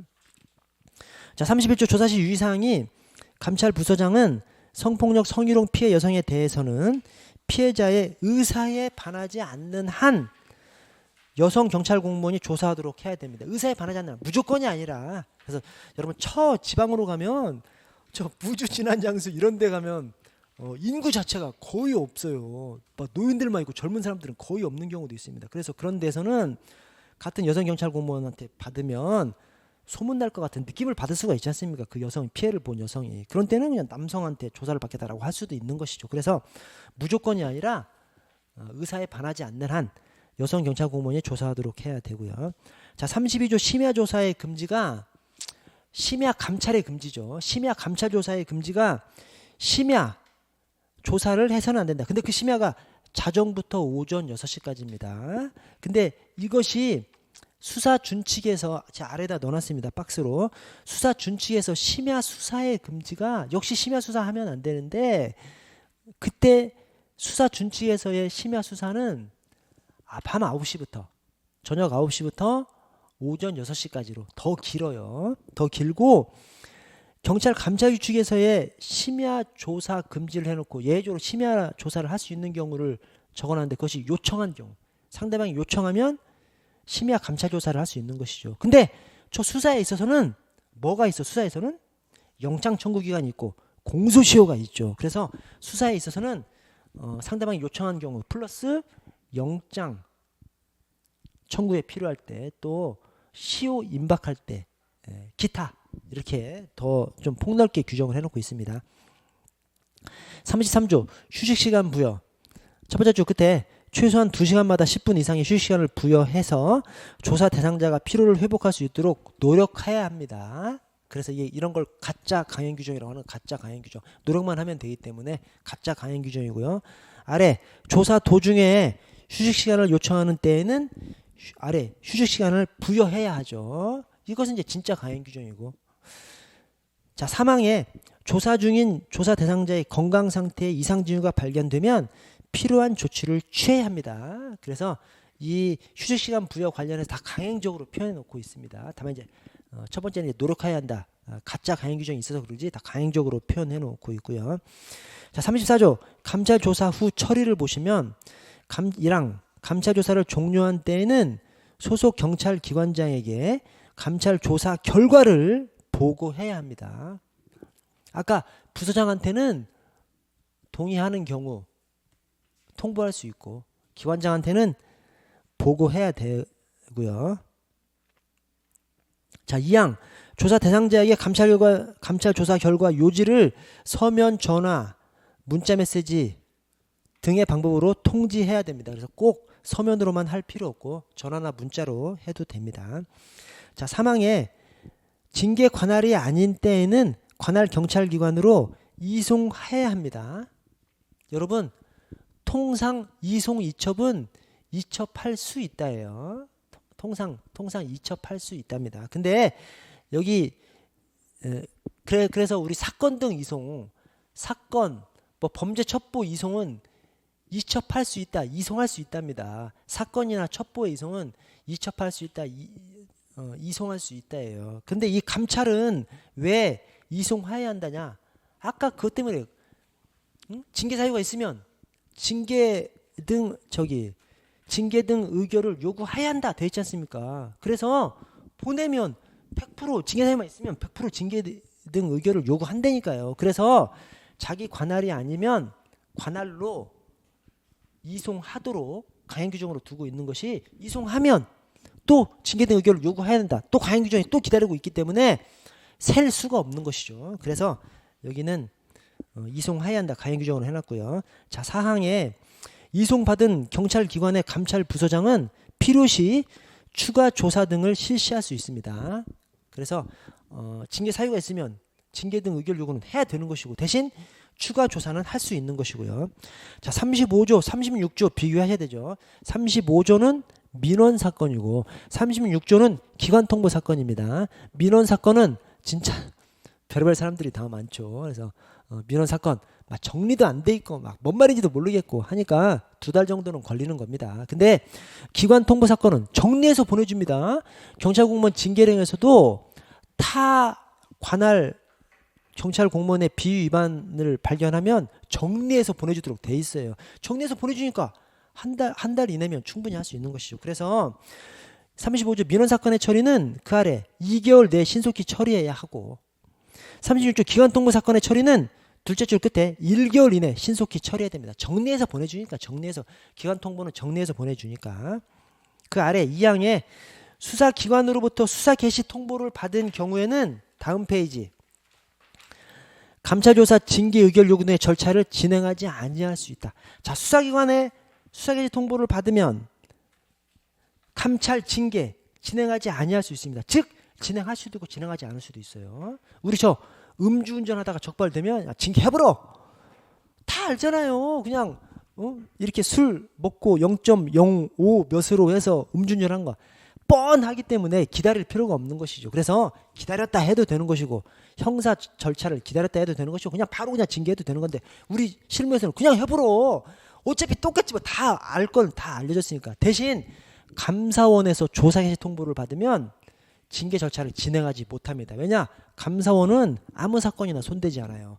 구조적으로 문제 있는 사건만 손대기 때문에 감사원 조사가 다 끝나요. 감사원은 저 밑에까지 다 파버리죠. 그래서 감사원 조사 끝나면 해임 파면될 놈인데 미리 징계해서 견책 감봉하면 안 되는 거지. 그래서 거기 국가공무원법 1항에 감사원에서 조사 중인 사건에 대해서는 조사 개시 통보를 받은 날부터 징계 절차를 진행하지 못합니다. 우리 생각하고 좀 다르죠. 우리 생각에는 감사원보다 수사가 더 중요해서 수사 개시되면 징계 절차 진행하지 못하고 기다려야 할 것 같은데 그러지 않습니다. 수사는 대부분 다 간단한 거야. 음주운전한 거 뻔히 뭐 그 사실 다 아는 건데 뭐 그냥 징계해도 되는 것이죠. 대신 감사원 조사 개시 시작하면 저 빙산의 밑까지 다 캐버리기 때문에 끝나면 해임 파면시킬 놈인 거예요 지금. 그래서 미리 견책하면 안 되기 때문에 멈춰야 됩니다. 진행하지 못한답니다. 자, 39조 감찰 결과의 공개. 감찰 결과는 원칙적으로 공개하지 않습니다. 그래서 뭐 승진심사장 또 징계위원회 그 다음에 여기 뭐 감찰 결과 이런 것들은 다 공개하지 않습니다.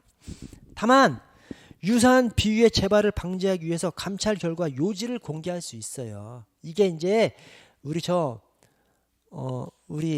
경찰 근무하시면 우리 내부망이 있습니다. 거기에 주기적으로 올라와 비위 위반 사례가 땡땡청, 땡땡서 누구는 땡땡청, 땡땡서, 땡땡땡은 이러이러한 것을 위반했다. 즉 그런 거 보면서 타산지석으로 삼아서 이제 그런 위반하지 말라고 그렇게 하는 것이 이제 이겁니다. 그래서 공개할 수 있다. 원칙적으로 공개하지 않는데 유사한 비위 재발을 방지하기 위해서 경고를 올리는 용으로 그렇게 공개할 수 있다. 자, 40조 감찰관에 대한 징계 등 경찰 기관의 장은 감찰관이 직무태만 권한남용 비밀을 누설한 경우에는 끝에 뭐 감찰관 교체 징계 요구 등의 조치를 한다. 가행규정을 해놨습니다.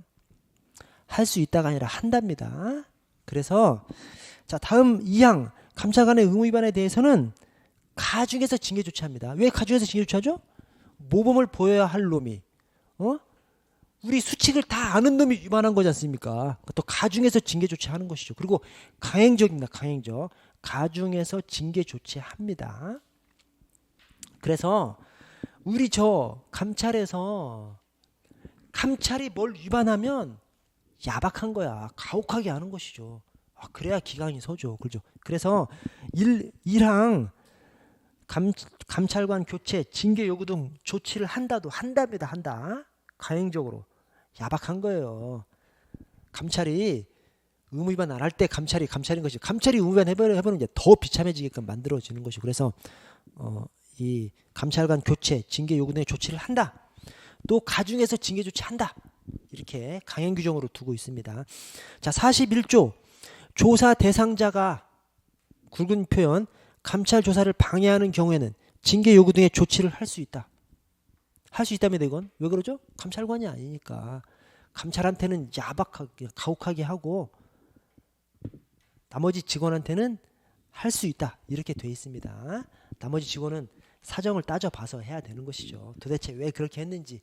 그러나 감찰관은 잘못을 하면 가혹하게 강행적으로 징계 조치한다. 가중해서 징계 조치한다. 이런 식으로 표현을 해놓고 있습니다. 자, 감사 규칙을 볼게요. 감사 규칙. 자, 3조에 감사는 감사 대상기관 바로 위 감독관청이 실시하는 것을 원칙으로 합니다.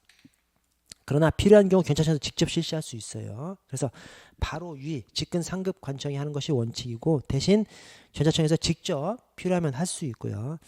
자, 4조의 2항을 보시면 종합감사의 주기는 1년에서 3년까지. 근데 그 끝에 다만 직전 또는 당해 연도에 다른 감사기관이 감사를 실시한 감사 대상기관에 대해서는 일부 또는 전부를 실시하지 아니할 수 있습니다. 일부 또는 전부를 실시하지 아니해야 하는 것이 아니라 타 기관에서 감사를 했거나 또는 뭐 곧 감사를 하려고 그래. 그러면 안 해도 되잖아요. 그러나 문제가 있다고 생각하면 또 해도 되는 것이죠. 그래서 재량적으로 실시하지 아니할 수 있다 이렇게 해놨고요. 자, 5조에 경찰청 감사관은 끝에 시도자경위, 시도경찰청장과 감사 일정을 협의해야 합니다.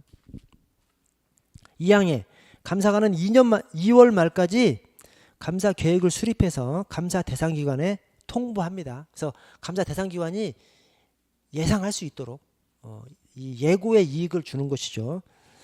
자, 6조 감사단 편성 1항 끝에 개인별 감사사무 분장을 정해야 됩니다. 개인별. 즉 이게 뭐냐면 감사를 하고 났어. 근데 나중에 큰 문제가 생겨. 감사한 사람도 책임져야 돼요.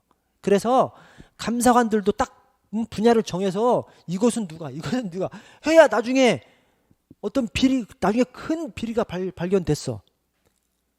큰 구조적 문제가 발견됐어. 감사한 사람도 잘못한 것이죠.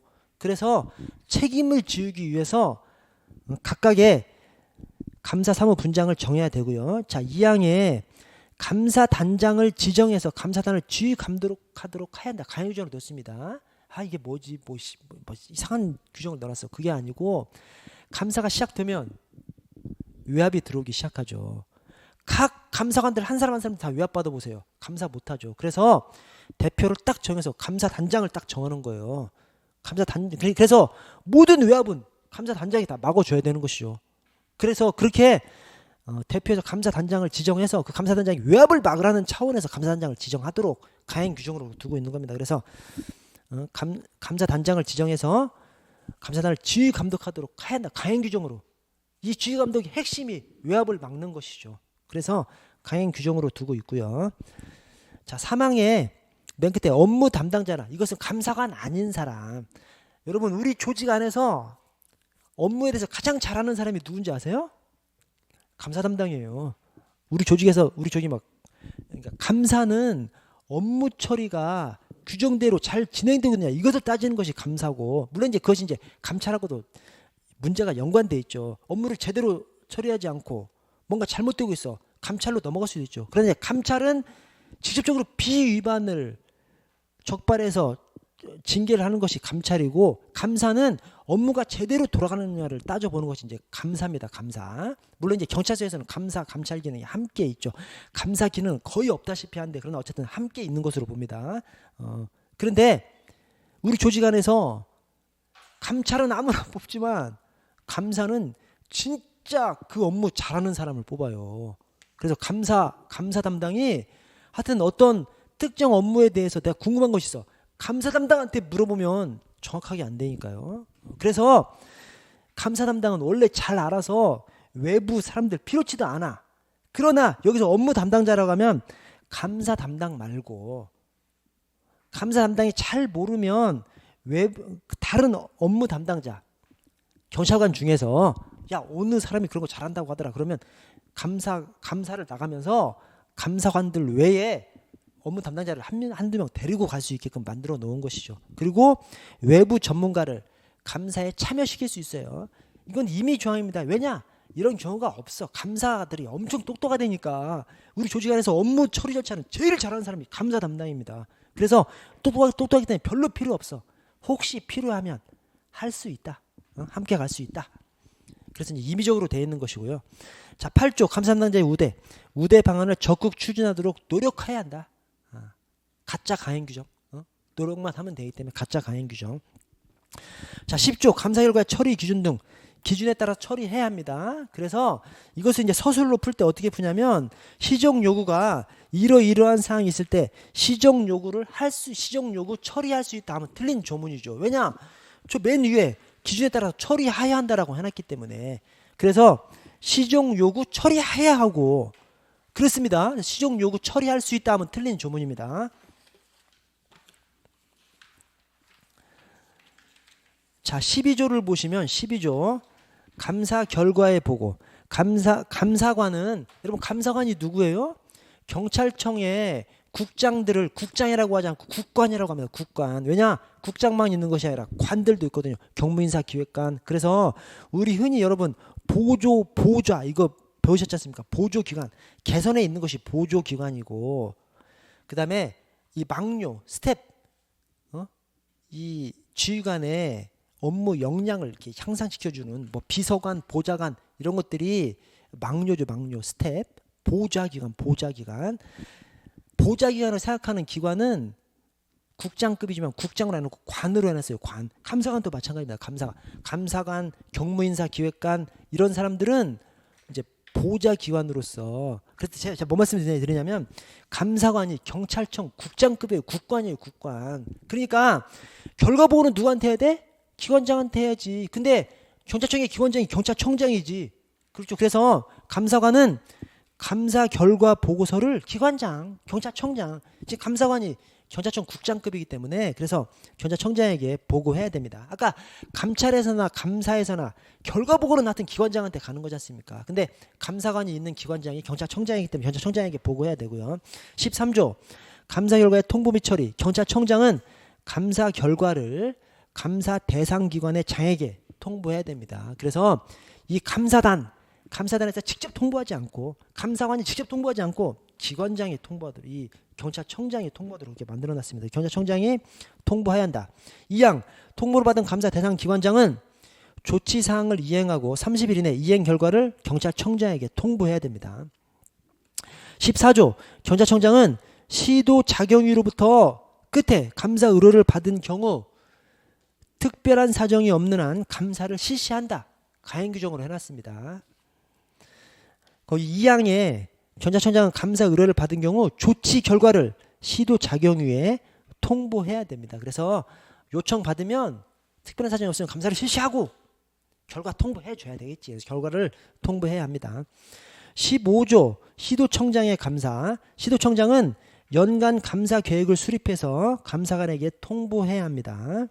2항에 연간 감사 계획에 포함되지 않은 감사, 비계획 감사죠. 비계획 감사 실시하고자 할 때는 예정일 전 15일까지 감사관에게 통보해야 돼요. 그래서 계획된 감사는 아예 그냥 연간 감사 계획을 통보해야 되는 것이고, 갑자기 하려고 하는 것은 15일 전까지는 통보해 줘야 되는 것이죠. 그런데 자, 사망에 둘째 줄 감사 계획이 변경돼. 그러면 감사관에게 통보해 줘야 됩니다. 근데 이것이 1호의 계획 감사는 15일 전까지 통보해야 됩니다. 계획 감사는 연간 계획으로 해서 통보를 해놨지 않습니까? 근데 그 계획된 것을 하지 않으려고 해. 변경하려고 그래. 15일 전에 통보해야 됩니다.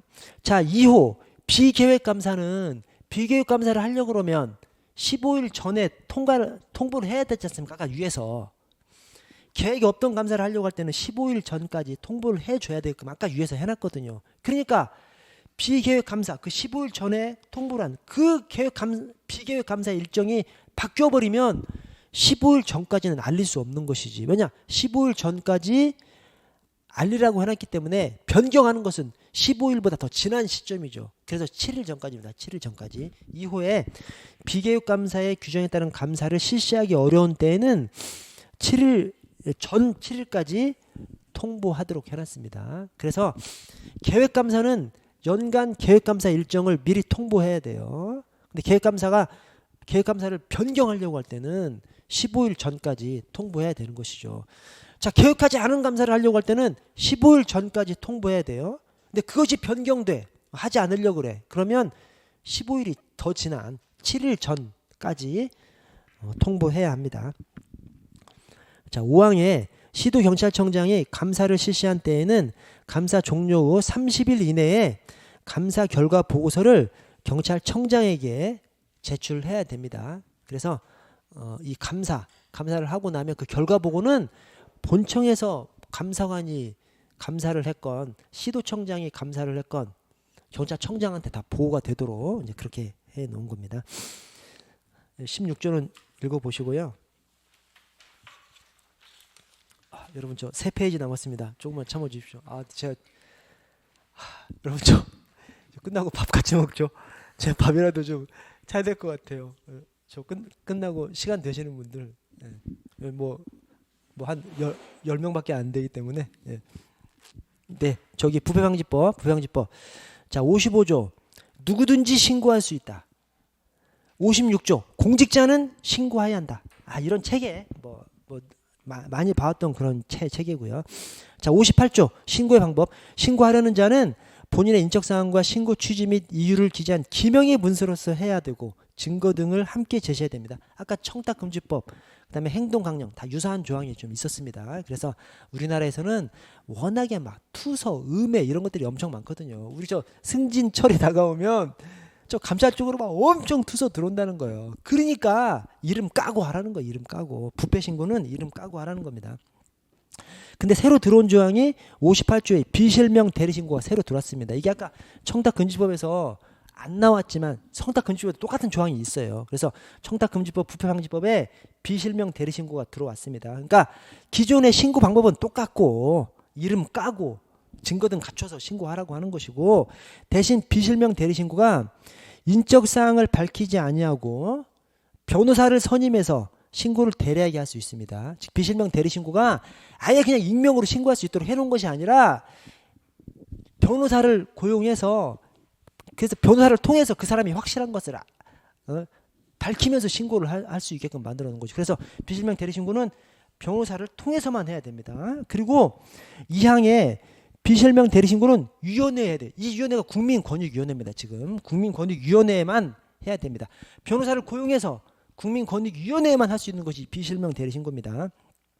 그 아랫줄에 신고자의 인적사항, 신고자의 임을 입증할 수 있는 자료 및 유임장을 함께 제출해야 돼요. 그러니까 우리가 생각하는 완전 익명의 신고가 아니에요. 비실명 대리신고가 딱 실명을 그 사람이 공무원이 볼 수 없게만 하는 것이지, 실명 그 자료를 해가지고 제출하면서, 그러면 공무원은 봉인을 해서 관리를 해야 되는 거예요. 그래서 공무원이 직접적으로 볼 수만 없다는 것이지, 본인임을 확인을 해서 변호사를 통해서만 제출할 수 있는 것이 비실명 대리신고입니다. 그래서 우리가 생각하는 완전한 익명 신고가 아닙니다. 그 3번에 사망에 위원회는 그 제출된 자료, 그 인적 사항에 관한 자료를 봉인해서 보관해야 되고, 신고자 본인의 동의 없이 이를 열람해서는 안 됩니다. 한마디로 비실명 대리신고는 변호사가 인적 사항을 확인해야 되는 것이죠. 그래서 변호사한테 인적 사항 까고 이 신고하는 것이 비실명 대리신고인 것이죠. 다만 이 국민권익위원회 공무원들이 직접적으로 볼 수는 없게 봉인하도록 그렇게 이제 만드는 것이고요. 59조 신고 내용의 확인 및 이첩 등. 자, 사망에 감사, 수사 또는 조사가 필요한 경우 조사기관에 이첩하여야 한다. 이게 뭐죠? 아까 징계 등 의결을 요구해야 한다랑 똑같은 거예요. 하여튼 이 부패 관련해서는 짬시키지 못하도록 이첩하여야 한답니다. 이첩하여야 한다. 여기서 만약에 이첩할 수 있다면 이첩할 수도 있고 이첩하지 않을 수도 있고, 사건이 그냥 묻혀져 버릴 수가 있는 것이죠. 그렇게 하지 못하도록 이첩하여야 한다 이렇게 해놨고요. 대신 사항을 좀 조심해요. 이 사항이 작년 초에 새로 들어온 조항이에요. 왜냐하면 우리는 지금 뭘 알고 있냐면 저 사망 이첩하여야 한다. 조사기관에 이첩하여야 한다. 그 다음에 저 6항 고위공직자로서 수사 및 저 6항의 처자줄 중간에 다음 각호에 해당하는 고위공직자로서 그 아래 수사 및 공소제기의 필요성이 있는 경우 검찰, 수사처, 경찰 등 관할 수사기관에 고발을 해야 한다. 그것이 일반직은 차관급 이상이고 경찰은 경무관급 이상입니다. 경무관급 이상에 해당하는 고위공직자가 부패 신고가 됐는데 수사 필요성이 있어. 그러면 이 검찰, 수사처, 경찰 등에 고발을 해야 한다. 가행 규정을 해놨거든요. 그래서 아까 이첩해야 한다, 고발해야 한다, 우리는 그 가행 규정만 알고 있어요. 근데 그 위에 사항에 가행 규정이 아닌 조항이 작년 초에 들어왔어요. 그래서 이첩 또는 종결 처리의 대상인지 명백하지 아니한 경우로서, 명백하지 아니한 경우에다가 따옴표를 좀 쳐주세요. 명백하지 아니한 경우로서 조사기관에서 처리하는 것이 타당하다고 인정하는 경우에는 조사기관에 송부할 수 있다. 임의규정으로 되어 있습니다. 임의규정으로. 즉 나도 뭔 뜻인지 모르겠어. 이거 뭐 괜히 명백하지 아니한 경우 이걸로 찾으세요. 명백하지 않아. 그러면 송부할 수도 있고 송부하지 않을 수도 있고. 그래서 지금까지 우리가 이첩해야 한다, 고발을 해야 한다, 이 조항만 알고 있는데 송부할 수 있으니까 송부하지 않을 수도 있는 것이죠. 이 임의 조항이 하나 들어와 있다. 이 조항이 틀림없이 맞는 지문으로 그냥 들어올 거야. 근데 우리는 이첩해야 한다, 고발해야 한다, 그것만 했으면 그 틀린 지문으로 찾아버리면 안 되는 것이죠. 그래서 보시고 넘어갑니다.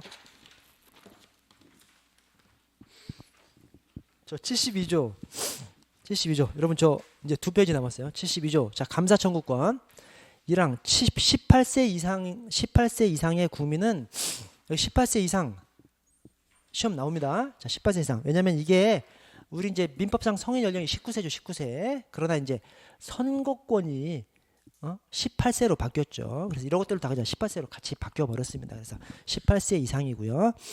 일정한 수 이상의 300명, 대통령령으로 가면 300명으로 되어 있습니다. 그래서 300명 알아주시고, 그때 감사원에 감사를 청구할 수 있습니다. 지금 이게 부패방지법이잖아요. 뭐 공식 명칭은 뭐 길게는 그렇고 공식 약칭이 부패방지 국민권익위법인데 그냥 우리는 그냥 부패방지법이라고 이렇게 부르거든요. 근데 부패방지법 주관이 국민권익위원회예요. 근데 여기 감사 청구권이 감사원에 청구하는 겁니다. 국민권익위원회에 청구하는 거죠. 감사원에 청구하는 조항이 여기 들어와 있어요. 그래서 하여튼 18세 이상 300명 이상 감사원, 18세 이상 300명 이상 감사원.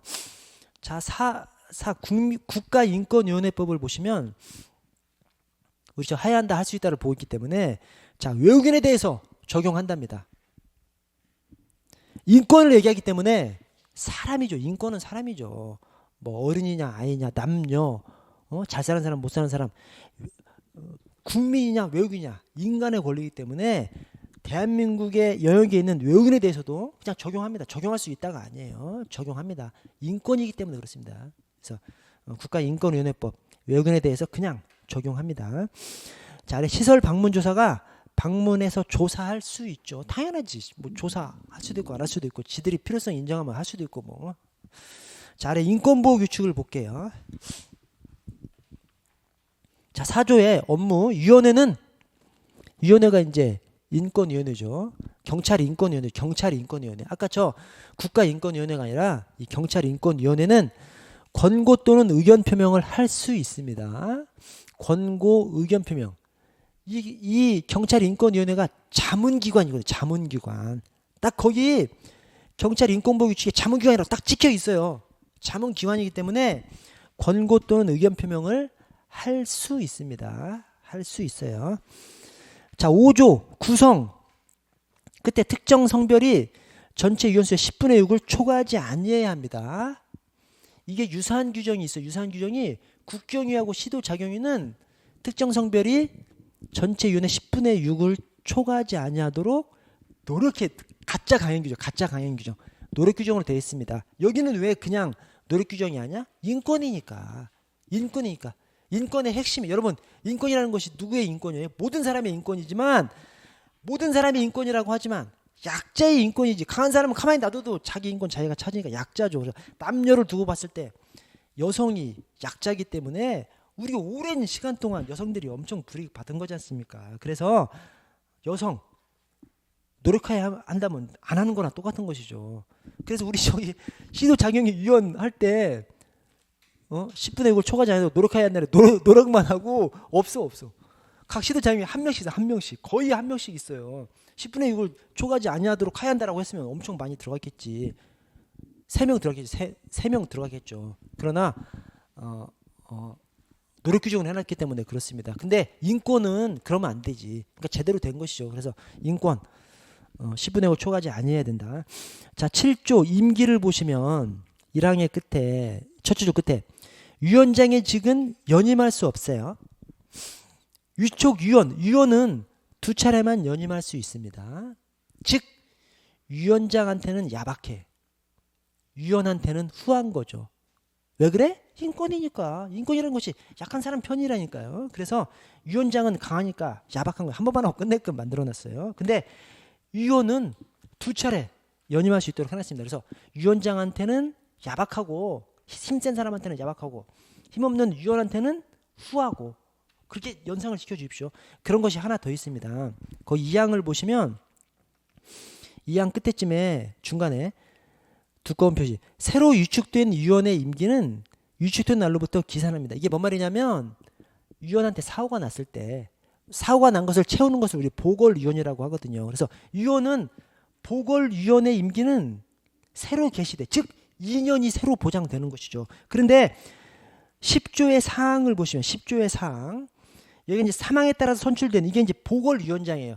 위원장한테 사고가 나가지고 보궐위원장 그 위원장의 임기는 전임 위원장의 자녀 임기로 합니다. 즉 위원은 사고가 나서 그 자리를 새로 땜빵하면 2년이 새로 시작하는 거야. 근데 위원장은 사고가 나가지고 새로 위원장이 되면 자녀 임기만 되는 거예요. 즉 2년에서 남은 것이 뭐 한 8개월이면 8개월만 하는 겁니다. 그러니까 이것도 역시 위원장한테는 야박하고 위원한테는 후한 거죠. 그 두 가지에서 아까 두 가지 상황에서 그렇게 연상을 좀 시켜주시고요. 자, 18조 경찰 인권정책 기본계획의 수립 이게 이제 작년 말에 새로 올해 총과 작년 말인가 이게 새로 들어온 조항인데 제가 그래서 5기 3종 매교 그래서 그러니까 그 이 전체가 다 똑같은 것이 아니에요. 5기는 인권 정책 기본 계획이에요. 나머지 2개는 교육 관련된 겁니다. 교육. 첫 번째 것은 인권 정책, 두 번째, 세 번째는 인권 교육입니다. 근데 함께 그냥 외워버리자고 해서 5기 3종 매교. 자, 경찰청장은 인권 정책 기본 계획을 5년마다 수립해야 하고요. 5기 경찰청장 5년마다 인권 정책 기본 계획. 자, 18조의 2 경찰청장은 아래줄 3년 단위로 인권교육 종합계획을 수립해서 시행해야 합니다. 3종. 또 경찰청장입니다. 주어가. 자, 2항의 경찰관서장은 매년 교육계획을 수립해서 시행해야 됩니다. 매교. 5기 3종 매교. 이렇게 해놓으시면 되겠습니다. 자, 20조 인권교육의 실시. 경찰관 등은 그때 인권교육을 이수해야 합니다. 지금 막 계속 강행 규정 막 나오고 있어요. 인권정책 기본계획, 그다음에 인권교육 종합계획, 인권교육계획 다 시행해야 합니다. 다 수립해야 하고 시행해야 하고 인권교육 이수해야 되고, 그다음에 20조의 3 그 인권교육 이수하는 그 시간이 신장교 5, 6일이에요. 신장교 말고 인권 강사 경찰관 등도 있어요. 우리 현직들을 막 교육시켜가지고 인권 강의하도록 다니게 만들거든요. 그 사람들은 교육을 본인들도 더 많이 받은 다음에 교육을 시켜야 되지. 그래서 그 사람들은 40시간 이상이고 나머지는 5, 6일 5시간 이상 6시간 이상 1시간 이상 그렇습니다. 그래서 그것이 신장교 신임 5시간 이상이라고 하면 신임 교육받을 때 중앙학교에서 5시간 이상, 중학교나 경찰대학에서 5시간 이상 받으라는 것이고요. 경찰관서장 6시간 이상. 그 다음에 교육기관에 입교한 경찰관 등 현장 경찰관들이 경찰 인재개발원으로 보수교육 계속 다니거든요. 그때 가면 교육기관에서 1시간 이상 받아야 되는 것이죠. 그래서 신장교 5, 6일. 그 다음에 인권 강사는 40시간 이상 숙지를 해주시고요. 자, 21조 인권요양평가 실시. 이 인권요양평가가 어디 다른 법령에, 이게 지금 경찰청 훈령이잖아요. 경찰 인권보기시 경찰청 훈령입니다. 여기에서 인권요양평가를 규정하고 있는데 다른 법령에 규정이 없어요. 그냥 우리 경찰이 개발해서 그냥 하는 거예요. 그래서 시민단체로부터 엄청 칭찬받는 것이 인권요양평가입니다. 자, 근데 시민단체로부터 왜 칭찬받을까요?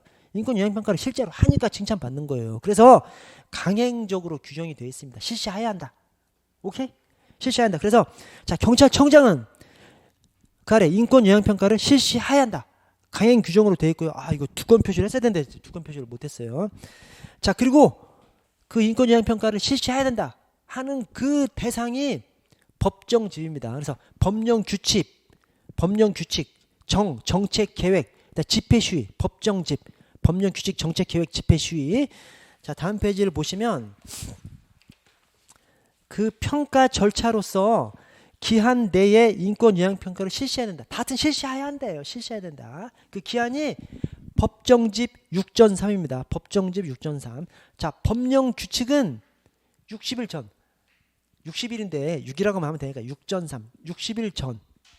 그 다음에 정책계획은 그냥 전. 그 다음에 집회시위는 6.3. 30일 이전. 30일. 종료일부터 30일 이전이에요. 종료일부터 30일 이전. 이거 좀 이게 뭐냐면 시간 없는데 죄송합니다, 여러분.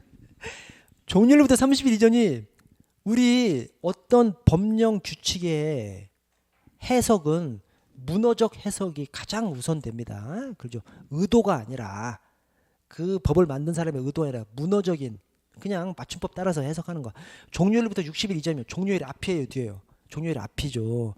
근데 이거 의도한 사람들은 종료일 지나고 나서 30일이 지나기 전에 하려고 의도했다 그러더라고. 그러니까 종료일 30일, 왜냐면 30일 전, 앞으로 하려면 시작일 30일 전이 됐었어야지. 뒤로 하기 때문에 종료일로부터 뒤로 의도했는데 말뜻은 종료일 앞이 돼버린 것이죠. 하여튼 훈령이 이래. 새끼들 이거 제대로 좀 만들지, 그죠? 하여튼 법정집 6.3입니다. 법정집 6.3. 그래서 법령규칙 정책계획 집회 시위가 각각 60일 이전, 그 다음에 이전, 30일 이전 그렇게 되어 있습니다. 자, 24조하고 25조. 자, 24조가 점검이고요. 25조가 진단입니다. 그래서 제가 거기다가 컨닝해서 컨닝. 우리 이거 만든 교육생 어디 갔어? 어떤 분이 저거 가르쳐 줬어요. 여기 오늘 안 나왔네. 이게 같은 일당들인데 연진 반점. 그래서 연 1회 이상이 진단이 연 1회 이상. 그다음에 반점, 점검이 반점, 반기 1회 반기 1회 점검, 연 1회 이상 진단 이렇게 되는 거죠. 연진 반점, 연진 반점. 그리고 평가반이에요. 평가반. 뭐냐면 이게 점검이 인권 영향평가 점검이거든요. 그래서 인권 영향평가가 나오면 뭐 반기 1회 이상이냐 뭐 이런 것이 나오면 평가반인 것이죠. 평가반. 인권 영향평가 반기 1회 이상입니다. 평가반. 반기 1회 이상. 그리고 이거 주도하는 사람이 인권보호 담당관이고요. 그다음에 점검, 인권 영향평가 이행 여부를 점검하고 경찰청 인권위원회에 제출을 해야 됩니다. 여러분 이게 경찰청 인권위원회이지 국가경찰위원회나 국회가 아닙니다. 왜 그런 줄 아세요? 제가 그래서 아까 그 말씀 드린 거예요. 인권영향평가가 누가 시켜서 하는 것이 아니니까 우리끼리 그냥 하는 거라니까요. 그러니까 여기에다가 이게 지금 경찰청 훈령입니다. 아니 법령 근거도 없는데 경찰청에서 훈령 만들면서 국가경찰위원회 막 끄집어 내놓고 국회 끄집어 내면 안 되지. 맞아 죽죠. 그럼 지금 작살 나는 거예요. 그래서 우리 안에서 우리가 만든 거 경찰인권위원회가 나오는 겁니다. 그래서 당연한 겁니다. 이게 당연한 거예요. 자, 26조 방법. 진단은 대상 경찰관서를 방문해서, 그러니까 방문, 관찰, 면담, 설문 이렇게 하는 것이 원칙인 것이죠. 그러나 방문 진단이 곤란하다고 인정하는 경우 서면으로도 할 수 있습니다. 자, 28조 진정의 접수 및 처리. 인권침해 진정은 문서, 전화, 구두로 접수받으며 인권이기 때문에 어떻게든 보호하려고 하는 것이죠. 그래서 문서, 전화, 구두 어떤 걸로도 받을 수 있고요. 자, 담당 부서는 경찰청 인권보호 담당관실로 하고요. 자, 2항에 경찰청 인권보호 담당관실은 진정이 제기되지 아니었더라도 아래 끝에 직접 조사할 수 있습니다. 진정이 제기되지 않았어도 직권으로 조사할 수 있는 것이죠. 여기서 이제 직권이라고 표시는 안 됐지만 이게 직권으로 조사할 수도 있는 것이죠. 그래야 제대로 된 위원회지. 그렇죠. 그래서 저기 인권보호 담당관실에서 직권으로도 조사할 수 있도록 그렇게 해놨습니다. 자, 3항의 둘째 줄에 경찰청 인권보호 담당관실에 접수된 진정을 이첩할 수 있습니다. 이첩해도 되고 안 하고 그냥 해도 되고 그렇습니다. 그리고 35조의 조사 중지. 둘째 줄에 조사를 중지할 수 있어요. 어떤 경우에 소재 불명 등 조사를 중지할 수 있고, 다만 확인된 인권 침해 사실에 대한 구제 절차는 계속해서 이행할 수 있습니다. 즉 조사를 중지할 수 있어. 그러나 구제 절차는 계속 또 진행시킬 수 있어. 그리고 2항에 조사 중지 사유가 해소되면 강행적으로 즉시 조사를 다시 시작해야 됩니다. 그렇지. 통상적으로 이렇게 표현되죠. 아까 어디에서만 그런 것이 없어지면 임의적으로 표현한 것이 아까 있었죠. 그런 것은 아주 특별한 조항이에요. 특별한 조항. 그런 것은 진짜 별표 쳐놓고 잘 보셔야 되는 것이죠. 이런 것들은 시험에 나와도 그런 사유가 없어졌어. 당연히 가행적으로 하게끔 한 것으로 이해할 수 있죠. 저 경찰관 인권행동 강령 제 옆에다가 삐꾸 강령이라고 적어놨습니다. 진짜 삐꾸야. 난 이런 훈령은 만들지 말아야 돼. 자, 보시면 자 5조 부당 지시 거부 및 불이익 금지. 자, 경찰관은 인권을 침해하는 행위를 하도록 지시받거나 강요받았을 경우 이를 거부해야 하고, 이게 거부해야 한답니다. 거부해야 한다. 이게 맞아? 거부해야 한다라고 이제 돼 있는 거예요. 잘못 만들었지. 왜냐면 아까 저기 정부 대통령령에서는 명백히 위법이라고 판단되는 것도 임의적으로 표현을 해놨지 않습니까? 아니 그것이 뭐 우리가 뭐 잘하려는 의지가 없어서 임의적으로 해놓은 것이 아니에요. 이 저기 복종의 의무 때문에 복종해야 된다고 해놓고 상관의 지시에 대해서 뭐 따르지 아니해야 된다 막 이런 식으로 해놓으면 충돌이 생기죠. 그래서 상관의 지시에 대해서는 문제가 있으면 임의적으로 이렇게 표현을 해놓고 따르지 아니할 수 있다. 행동의 책임감과 상담할 수 있다. 이런 식으로 표현을 해놓는데 잘못한 거예요. 잘못했고, 그다음에 구조를 보시면 위험 발생의 방지 및 조치. 아니 경직법에 위험 발생 방지 조치 있는데 뭐하러 여기다가 새로 규정해놓냐고. 규정을 하면 제대로나 해놓던가. 두 번째 줄에 방지하기 위한 필요한 조치를 해야 한다. 이게 뭐가 다르죠? 경직법 5조에 위험 발생 방지 조치 할 수 있다죠. 뭐 잘났다고 새로 넣으면서 이걸 이렇게 만들어 놓냐고요. 그래서 삐꾸 강령이라고 하는 겁니다. 그 셋째 줄 끝에도 생명권 및 건강권을 보장하기 위한 조치를 해야 한다. 가행적으로 해놨는데 이렇게 막 막 강행적으로 해놓는 것이 좋은 것이 아닌 거죠. 누구는 몰라서 뭐 강행적으로 안 해놨어. 전체적인 이 체계를 그렇기 때문에 그렇게 한 것인데 여러분 끝났습니다. 여러분 끝났죠? 예. 여러분 저 고생하셨고요. 지금 저 시험 얼마 안 남았는데 제가 이렇게 1시간이나 더 해서 굉장히 죄송하게 생각합니다. 여러분 뭐 스케줄을 깬 것 같아서 굉장히 죄송하게 생각하고 그러나 이제 또 한 번 시작했는데 안 할 수 없잖아요. 그래서 여러분 하여튼 저 양해를 해 주시고 하여튼 마지막 정리 잘 하셔서 끝까지 최선 다하시기 바라겠습니다. 수고했습니다.